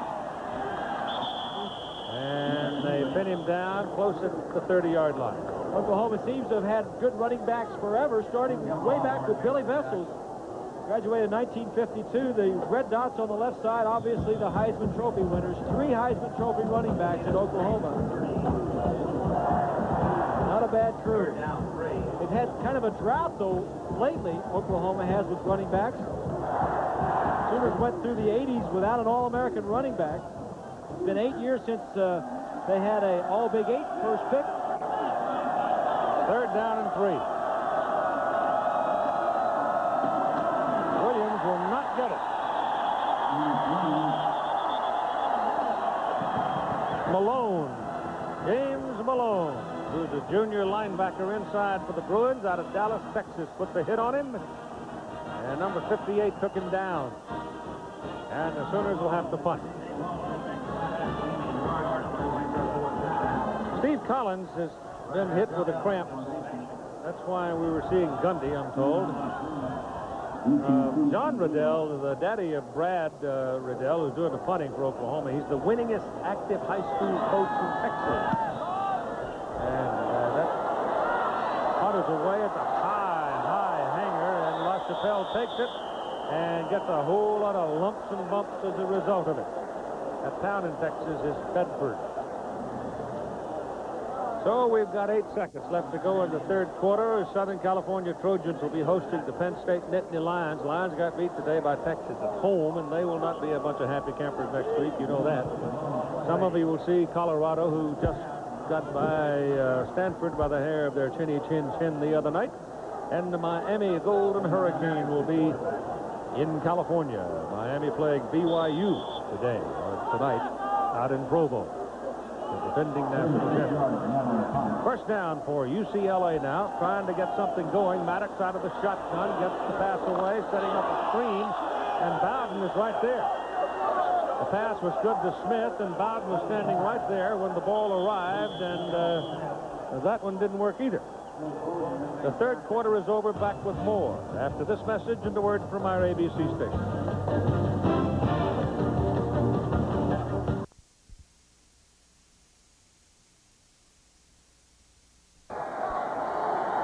To the fourth quarter we go. UCLA Bruins, second down and 10. They need to do something quickly. Tommy Maddox chased, they flushed him. Defensive pressure looping from the outside. Joe Bowden, 45, and they flushed him right out of there.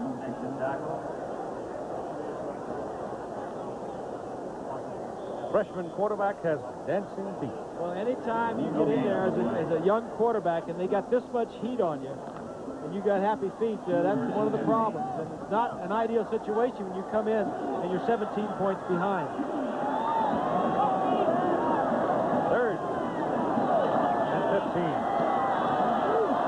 Passes away down the middle, good for a first down. He throws a pretty ball, caught by Brian Adams, a freshman from Bakersfield, California, for a first down for UCLA.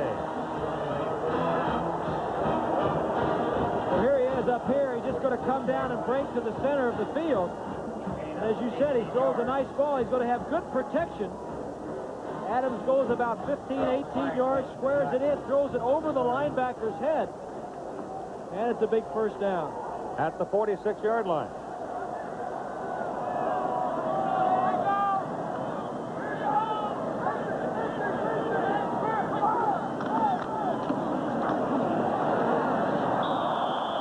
That's not a good pass. Had his man out there. That little flare, but he just simply didn't throw it well. I don't know if that ball was deflected or somebody hit his arm, but you're right, it wasn't a good pass. He just didn't get it there. Look at Homer Smith, the offensive coordinator. Homer is a master's. In fact, has 2 masters. Has an undergraduate degree from Princeton, a master's from Stanford, and also a master's from Harvard.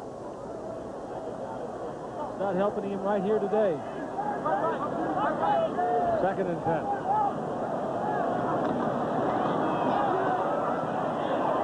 Intercepted on the deflection. Joe Bowden tipped it. Jason Pelser intercepted, and Oklahoma has the ball on the UCLA side of the field again. First down at the 43. There's a receiver right here. He's going to try and get in the middle of the field. The linebacker here is going to tip it, and this man, the safety, will pick it off. Watch as the receiver tries to get in between the linebackers.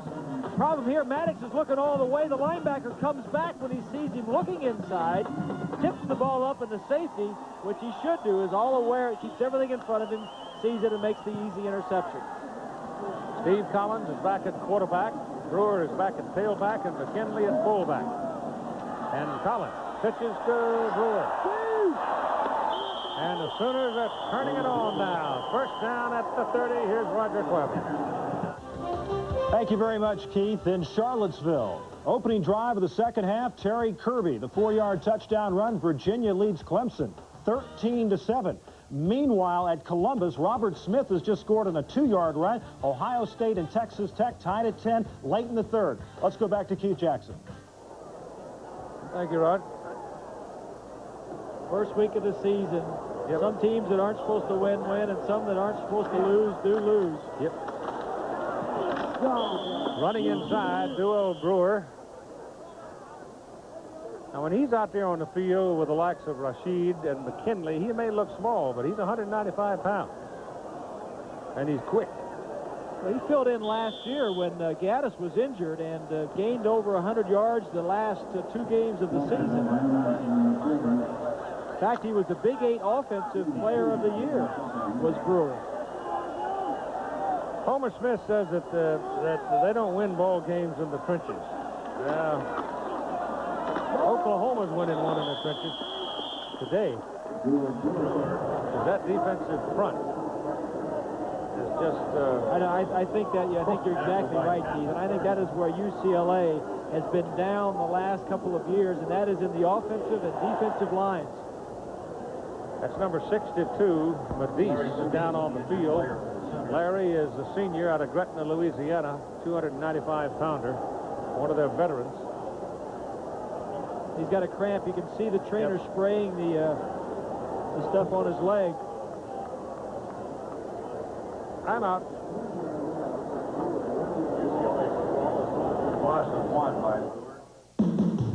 Where can you go on Goodyear Wrangler radials?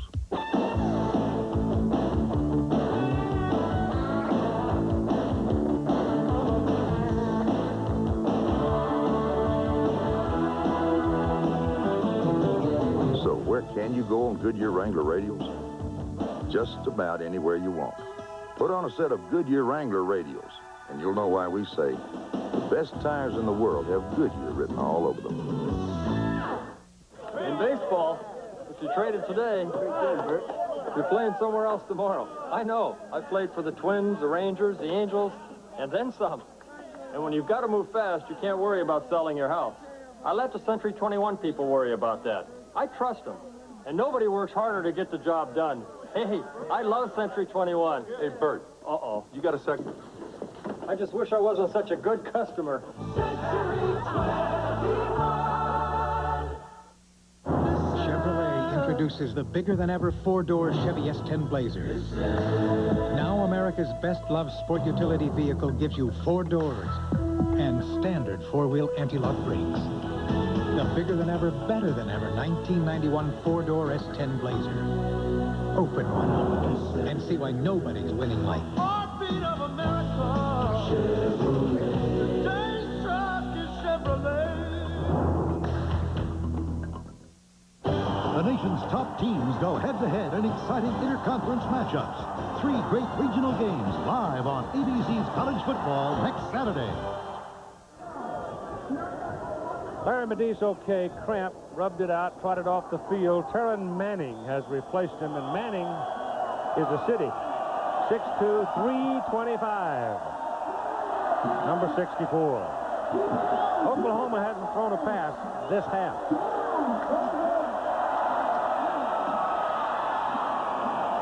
Williams, Ernest Williams, on 3rd and 9 is cut down at the 24.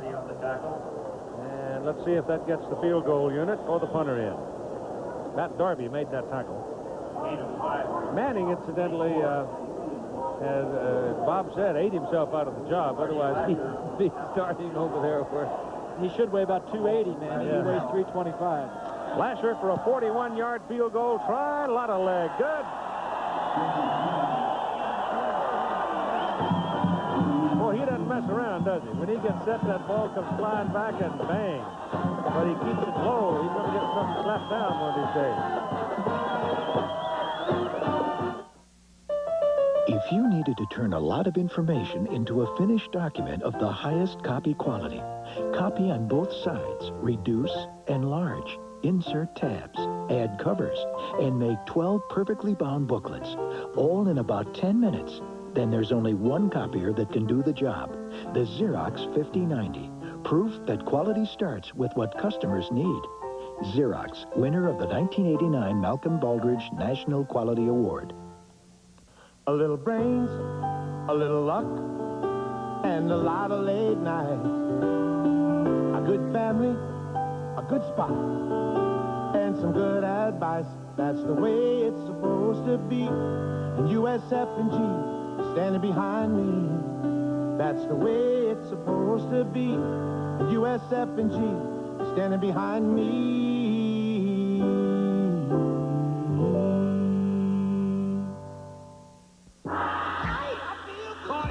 You guys aren't supposed to be in here. Hey, no problem, Dojo guy. But this is an airport car. Pretty auto lights, guaranteed in any language.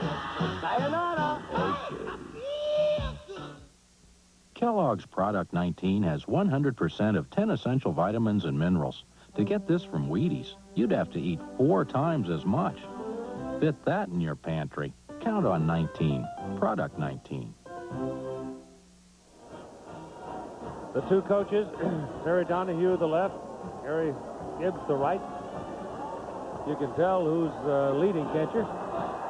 Terry's suffering, hadn't put on his hat. Gary's all organized and looking cool, leading 34-14. Not the type of turnaround that Donahue wanted. Brian Brown, number 30 deep for the Bruins. R.D. Lasher is going to kick it off for Oklahoma. Sooners have been dominant in the second half. They took over the ball game about the middle of the second quarter, and they've just plain owned it since. Ball kicked deep into the end zone, no return. At the conclusion of today's game, we'll select the Chevrolet Most Valuable Player of the game from each team. And for the 20th year, through the Chevrolet Scholarship Program, $1,000 will be donated to the General Scholarship Fund of each school. Look at Gibbs right there. You know, his job, his challenge is to wipe out the negative image that people have about the Oklahoma problem while he continues to win. He certainly appears to have done that. First down, Bruins at their own 20. Maddox is in at quarterback. Gets his pass away down the middle at the beauty, and it's good for a first down at the 35-yard line to Rick Daly. I think this kid may have just won himself a job, Bob. What do you think? Well, you don't know because the pressure is really off of him. I mean, he's just in there. The game is pretty much over now. He's just loose and playing. I mean, the pressure is on the starter all week, and I don't know if Bonds had a fair shot or not. This Oklahoma defense is pretty tough. Well, they get Stanford next week. Conference game, and the conference game, of course, is very important to them. First down, Maddox goes under center.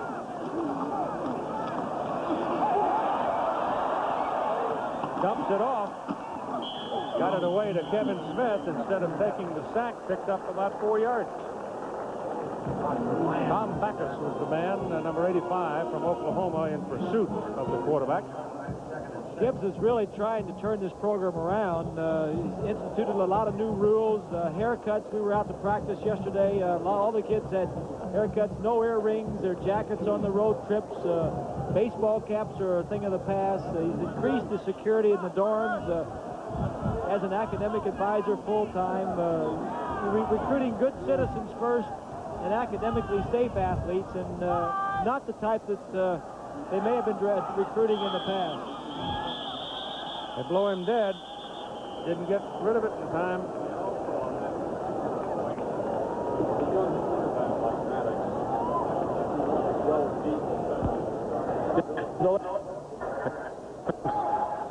Five-yard penalty on delay of the game tomorrow night.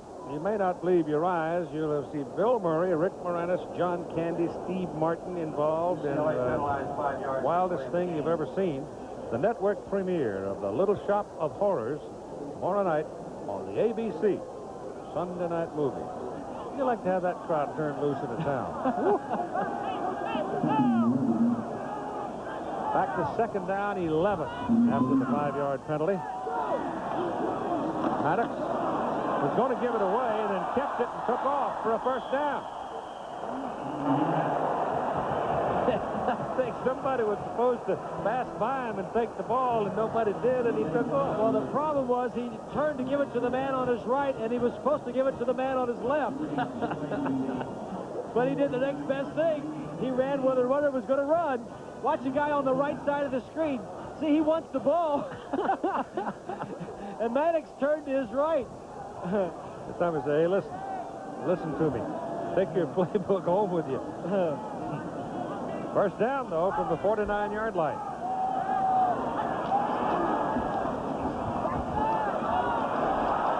Yeah. There was nobody to throw the ball to. You know, sometimes some of these plays are so slow developing that a team with as quick as defense as Oklahoma has will just eat it up. Mike Coates, number 41, gets a call on that play along with Tom Backus.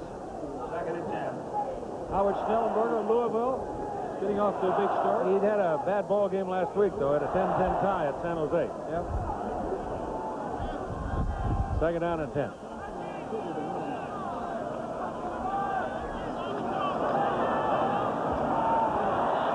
Shoots it good. First down, Bruins, Oklahoma, 34. Sean Lapel worked himself open, and Maddox drilled him right on the number.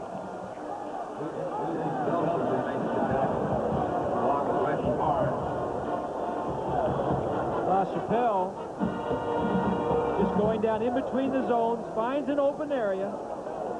And that was good by Maddox also. Taking some patience in the pocket. Took a little bit longer to complete that one. 7 out of 9, 66 yards, intercepted off a deflection.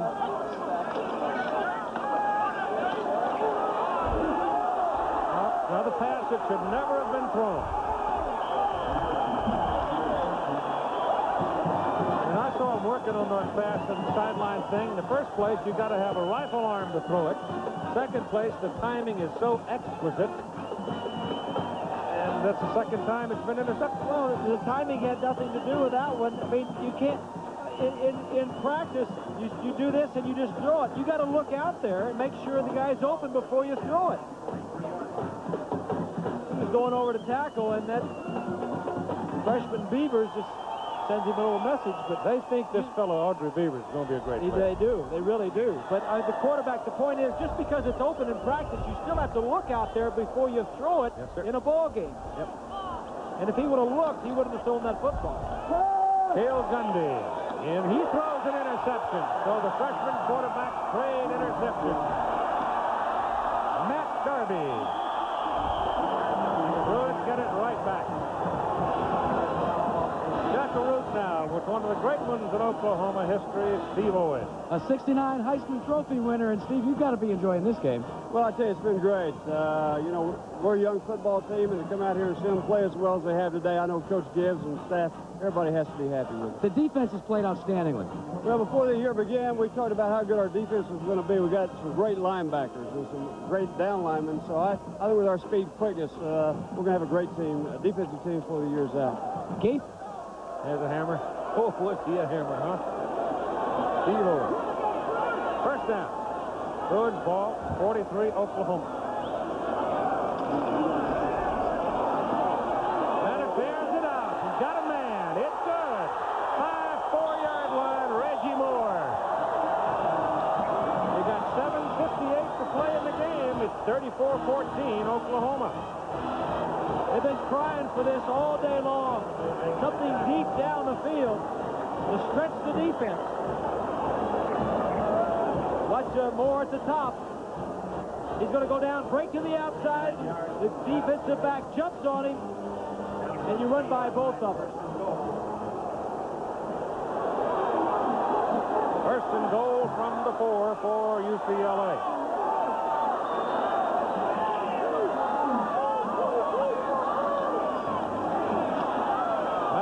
Got it.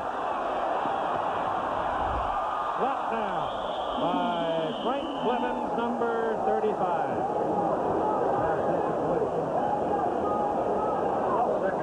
Blevins was an inside linebacker last year at Oklahoma. Led the team in tackles, as a matter of fact, and was an all-Big 8 selection by the coach's vote, which is really the one that really counts. Joe Bowden down on the field, linebacker for Oklahoma. Timeout for him, 7:31 to play in the game. UCLA Sports.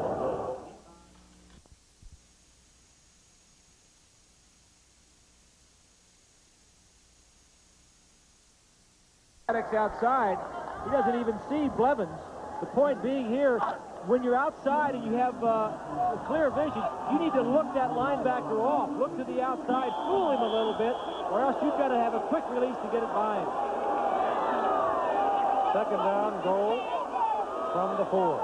Joe Bowden walked off. He had a cramp. Too much time?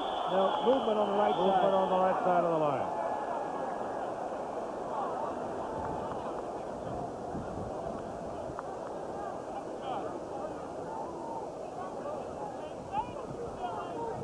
Derek Stevens is the man who moves.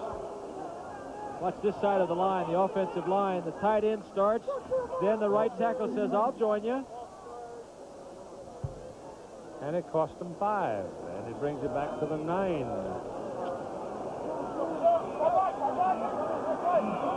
Homer Smith, coordinator UCLA. Even though the game may be out of reach, he can still teach his young troops, get them some valuable Well, if playing they'd have gone ahead and stuck in the end zone with all this messing around, you know, burned up a half a minute or so, it's not out of reach. There's a penalty flag. He was trying to throw a fade into the corner to La Chapelle,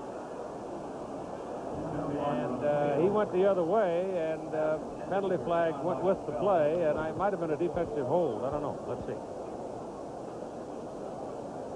No, it's a procedure call against UCLA, so they're backing him up again. Well, that was a 10 yards in penalty. Poor read. The receiver ran a slant, and the quarterback threw a fade. And illegal procedure against the offense, only 6 scrimmage. It's kind of hard to complete a pass when you're doing that. For sure. 6 men on the line of scrimmage.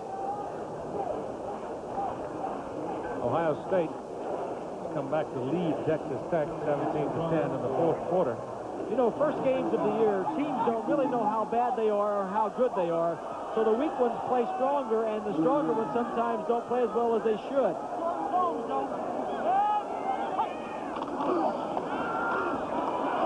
Pass to the end zone and incomplete.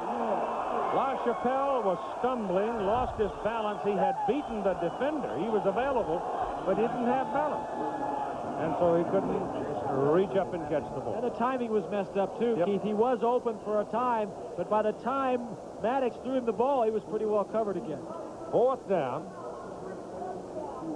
And the Bruins had it 1st and goal on the 4 after Maddox had hooked up with Reggie Moore, and they've been bumbling around ever since.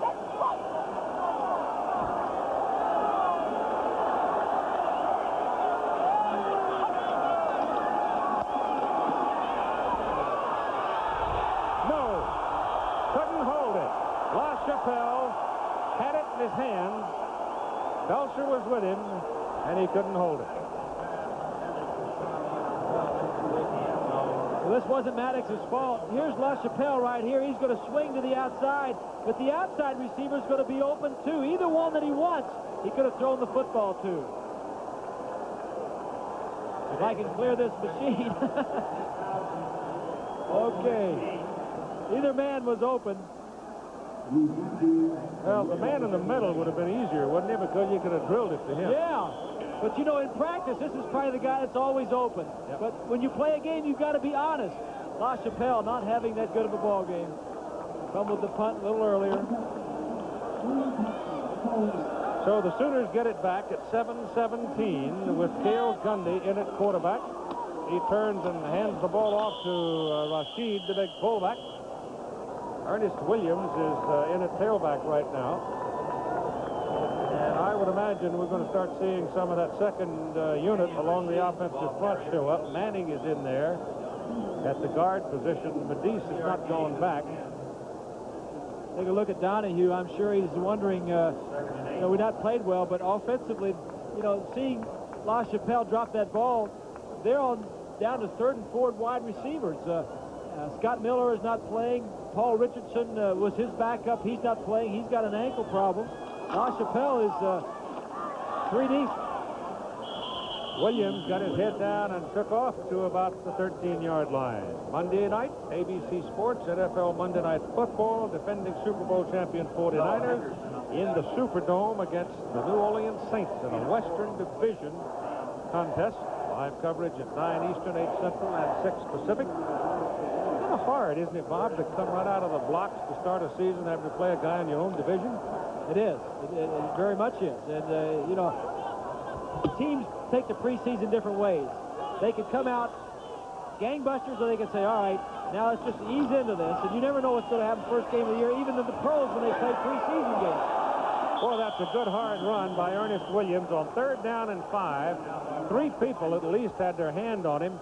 Couldn't hold him, and Roman Pfeiffer finally hunted him down, but not until he had his first down. It's got to be great to be a running back, a tailback at Oklahoma, because most of the time you get the ball, it's outside the tackles. You don't have to do a lot of that inside stuff, and usually you're getting pitched to by the quarterback, so you just have to beat maybe a corner. Sometimes there's nobody out there. Got to be great for those tailbacks. A 34-14 ball game with Oklahoma outrushing UCLA 9-1. The crowd on a 100-degree plus day, 50,068. Gundy's pass, poorly thrown and incomplete. Didn't get his shoulder square to his target and couldn't put anything on the pass. The offensive coordinator for Oklahoma, Larry Coker, coached Gundy's brother at Oklahoma State. And now he has an opportunity to coach Cale Gundy at Oklahoma. Yeah, Mike tore up the record book in the Big 8. That's him on the left there, Larry Coker on the left with the headphones on.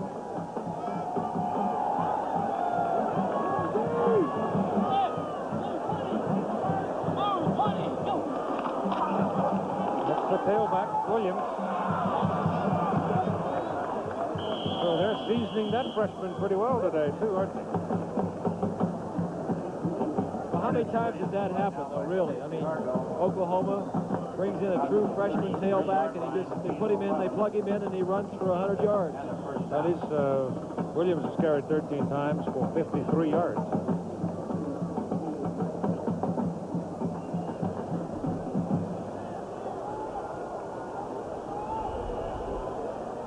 Manning is in there at left guard now. Medise is back in at right guard. Williams carrying, and Pfeiffer got a piece of him and brought him down. So Roman Pfeiffer's had a big ball game. Oregon State coming back in that game. Houston. John Jenkins taken over after Jack Pardee left. And Washington struggled with San Jose. Teams don't know how bad they are, and good ones don't know how good they are the first week. You got to settle in. You find out where you are. Louisville, on the other hand, a 10-10 tie on the road last week at San Jose, goes for 61 today at home. That's quickly out to Otis Taylor, and Taylor will amble along for an Oklahoma first down up around the 46-yard line. Darby on the tackle. That was almost a no-looker. Just up, bang, boom. Defensive backs, especially the corners of UCLA, are giving these guys, the wide receivers, so much room that the quarterback is just throwing a little hitch out there, and then they're running for 10 yards. 4 minutes left in the game.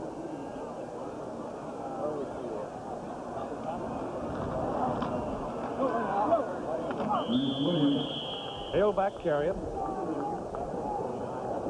Williams close to the 50.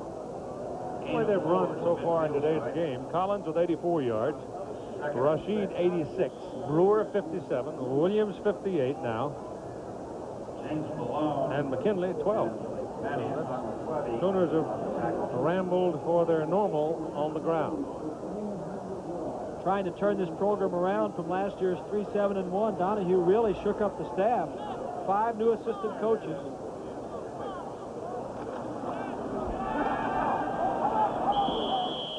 Well, that's one of those no-lookers where he turned around and let it go, threw it too high for anybody to have a chance at it, including his intended receiver, Arthur Guess.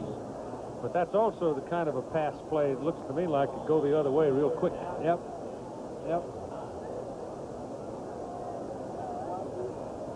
In rushing today, Oklahoma now an even 300 yards, and the Bruins have 23. 5 new assistants, but that's not to say that Donahue blamed the assistants. He said he did not do a good job of coaching. He admits that it's his program and he's at the core of it. Gundy pitches to Williams, and the Bruins eat it up. Donahue said he tried everything. He just couldn't get the thing turned around. And he admits he was blinded by some of the success that UCLA had in the past. And he said he probably didn't see some of the problems coming. Brad Riddell in one formation, 4th and 8. And the staff of UCLA in the press box. It's a fragile thing. The melding and welding of a team. You lose continuity when you change coaches. You bring in quality, you get new ideas, but you lose continuity. On 4th down, a high-hanging punt. Fair catch is handled back on the 13-yard line by UCLA. So Brad Riddell knocked a good one downfield that time to the point of no return, if you will, and LaChapelle handled it cleanly. 2 minutes and 30 seconds to play in the ballgame. 38 yards.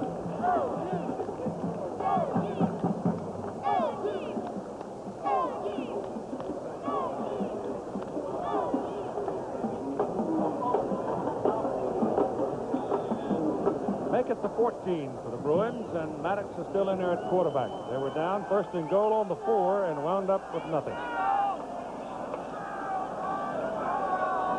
2 5-yard penalties called against them. And Maddox is sacked. Number 97 was the first man in, Dr. Lamb. And that's 6 times the UCLA quarterback has been sacked today. 6 times. Well, 6 sacks for your Oklahoma and 6 turnovers. Watch from the right side of your screen. Take a look at the pass protection. Now he's stepping up. Now he should have thrown the ball right there. Good coverage downfield. Oklahoma has this one in the bank. One new Duracell battery.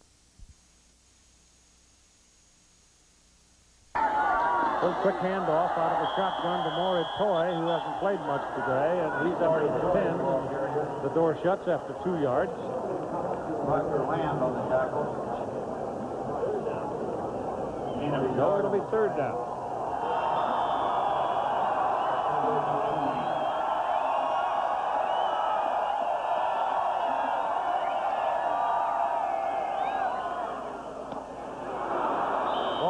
The hands of Reggie Moore. Kind of sailed into him, and he couldn't pull it down.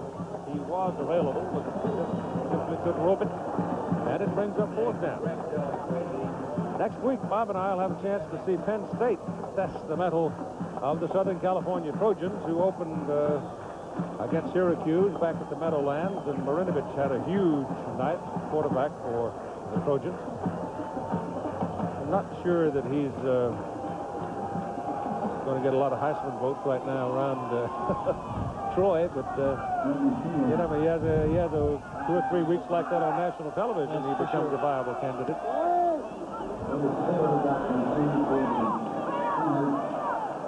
I think what Todd Marinovich wants more than anything else is to see a very short kick there by Riddell, is just to be left alone, let him go to school and play quarterback. Yeah.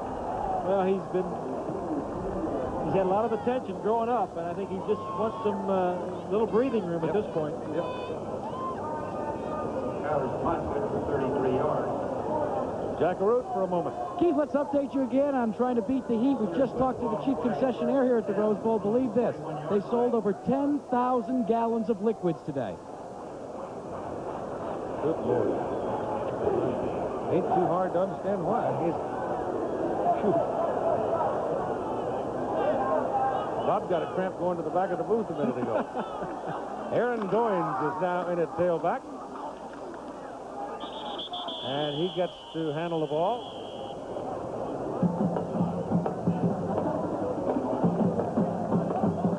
McPherson. Number 44, Pat McPherson, a linebacker, put the hit on him. I said Riddell on the punt a minute ago. Obviously, that's not correct. It should have been Tyler. Hit the short punt. It took a 9-iron spin on him and came back to him. 2nd and 10. Inside a minute to go now in this opening game with UCLA trying to rebound off 3-7-1. Oklahoma looking for better fortunes after 7-4. And even though the Sooners cannot go to any postseason activity, they are free to appear again on television. And from what we have seen today, we see some promise in the UCLA circumstance. I mean, you don't just run out and pounce on a team like an Oklahoma. You better be ready to with your big people, and the Bruins were dinged up some. Yep. But the Sooners look to me like they're a pretty good football team, and are probably going to be a holy terror come November. Well, I think this kid right here is getting a lot of experience in the first ball game. He's going to be their passer throughout the season. If they get behind any time, they can bring him in. But the rest of the team needs to be able to throw also, Keith. They need to understand the passing game, not just the quarterback. Final seconds ticking away. The Oklahoma Sooners have defeated the UCLA Bruins by a score of 34-14. Getting to know you, getting to know all about you. Of all the cars and trucks people could choose, more people chose Geo in its first year than Honda. There's your final score, 34-14. Chevrolet most valuable players are for Oklahoma. Kenyon Rashid, 15 carries, 87 yards, a lot of tough yards, and a touchdown. Roman Pfeiffer for UCLA, 13 tackles, 3 for a loss, a sack, and interception. Chevrolet donating $1,000 to each school's general scholarship fund, rewarding students for academic achievements and helping those in financial need. Executive producer of ABC's College Football, Jeffrey Mason. Today's game produced by Bob Goodrich, directed by Larry Cam, technical director Gary Larkins, associate producer Jim Ressler, associate director Dave Kiviat.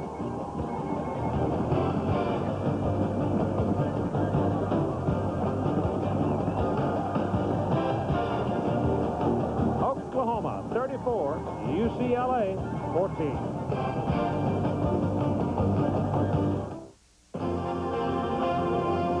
Coming up next, ABC's College Football Scoreboard Show, featuring highlights and scores from around the nation. ABC's College Football has been brought to you by Geo. Get to know Geo, sold and serviced by Chevrolet Geo dealers. By USF&G Insurance, protecting your business, home, auto, and life. USF&G standing behind the USA. And by AT&T, the right choice. This has been a presentation of ABC Sports, recognized around the world as the leader in sports television. A promotional fee has been paid to ABC by United Airlines, rededicated to giving you the service you deserve. Come fly the friendly skies. Wednesday, Doogie's back for a monster new season. It's alive!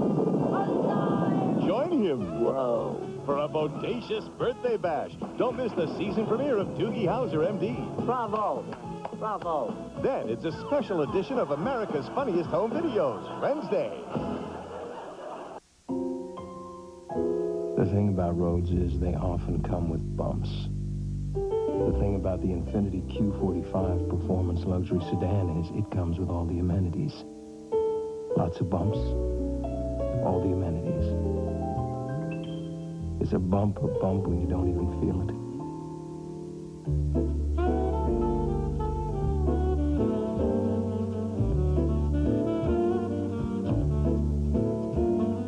Republican voters speak out on the candidates for governor. Bill Price has had enough business sense to operate his family businesses and make a profit every year. Vince Orza says he's a successful businessman, but he's lost over $1 million and only made a profit 1 year out of 5. If Orza can't manage his own business, how can he manage state government in Oklahoma? It comes down to who can you trust? And that's Bill Price. Bill Price, governor. He'll make a difference. He always has.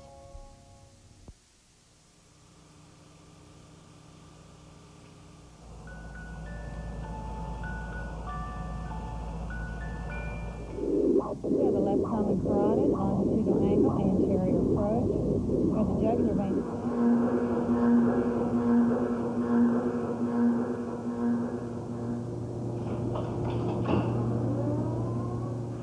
Presbyterian. Call 236-FOOD to help end a child's hunger. ABC Sports presents the College Football Scoreboard Show. Now, here's your host, Roger Twyble.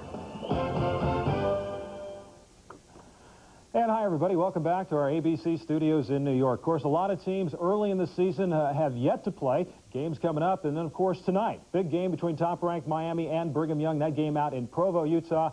Those two outstanding quarterbacks, Craig Erickson and Ty Detmer. Notre Dame, the second-ranked team in the nation, and these are the AP rankings, by the way. They'll take on Michigan September 15th. That's next Saturday out in South Bend. Tonight, Auburn, with redshirt freshman quarterback Stan White at the helm, will play Cal State Fullerton. And Florida State, with the longest winning streak in the nation at 10 games, they'll play tonight against East Carolina. Michigan, ranked 5th. They'll play, of course, as we mentioned, Notre Dame, that game at South Bend. Colorado's already played 2 games. They're off this week. They'll be at Illinois on September the 15th. Southern Cal, they've got a victory under their belt. They're off this week, and they face Penn State next week, that game out at the Coliseum. Meanwhile, 8th-ranked Tennessee, and this afternoon, the story was all about a young man by the name of Tony Thompson, filling in for the injured Chuck Webb.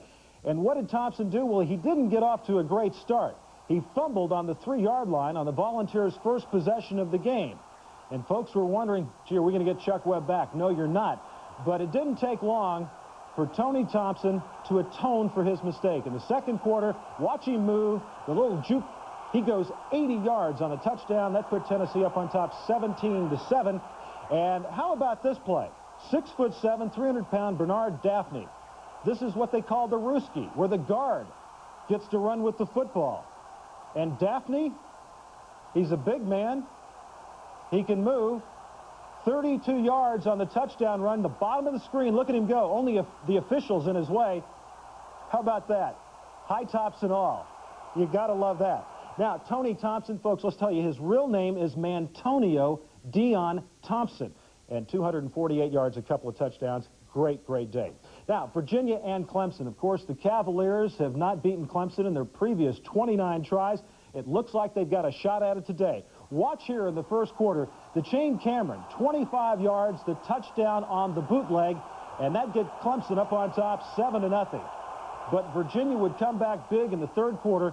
Sean Moore, 12 yards in the touchdown pass to Herman Moore. Of course, Herman Moore, the 1989 ACC high jump champion. He went 7 feet 2 inches, and they're up 20-7. We'll be back with more in a moment. ABC's College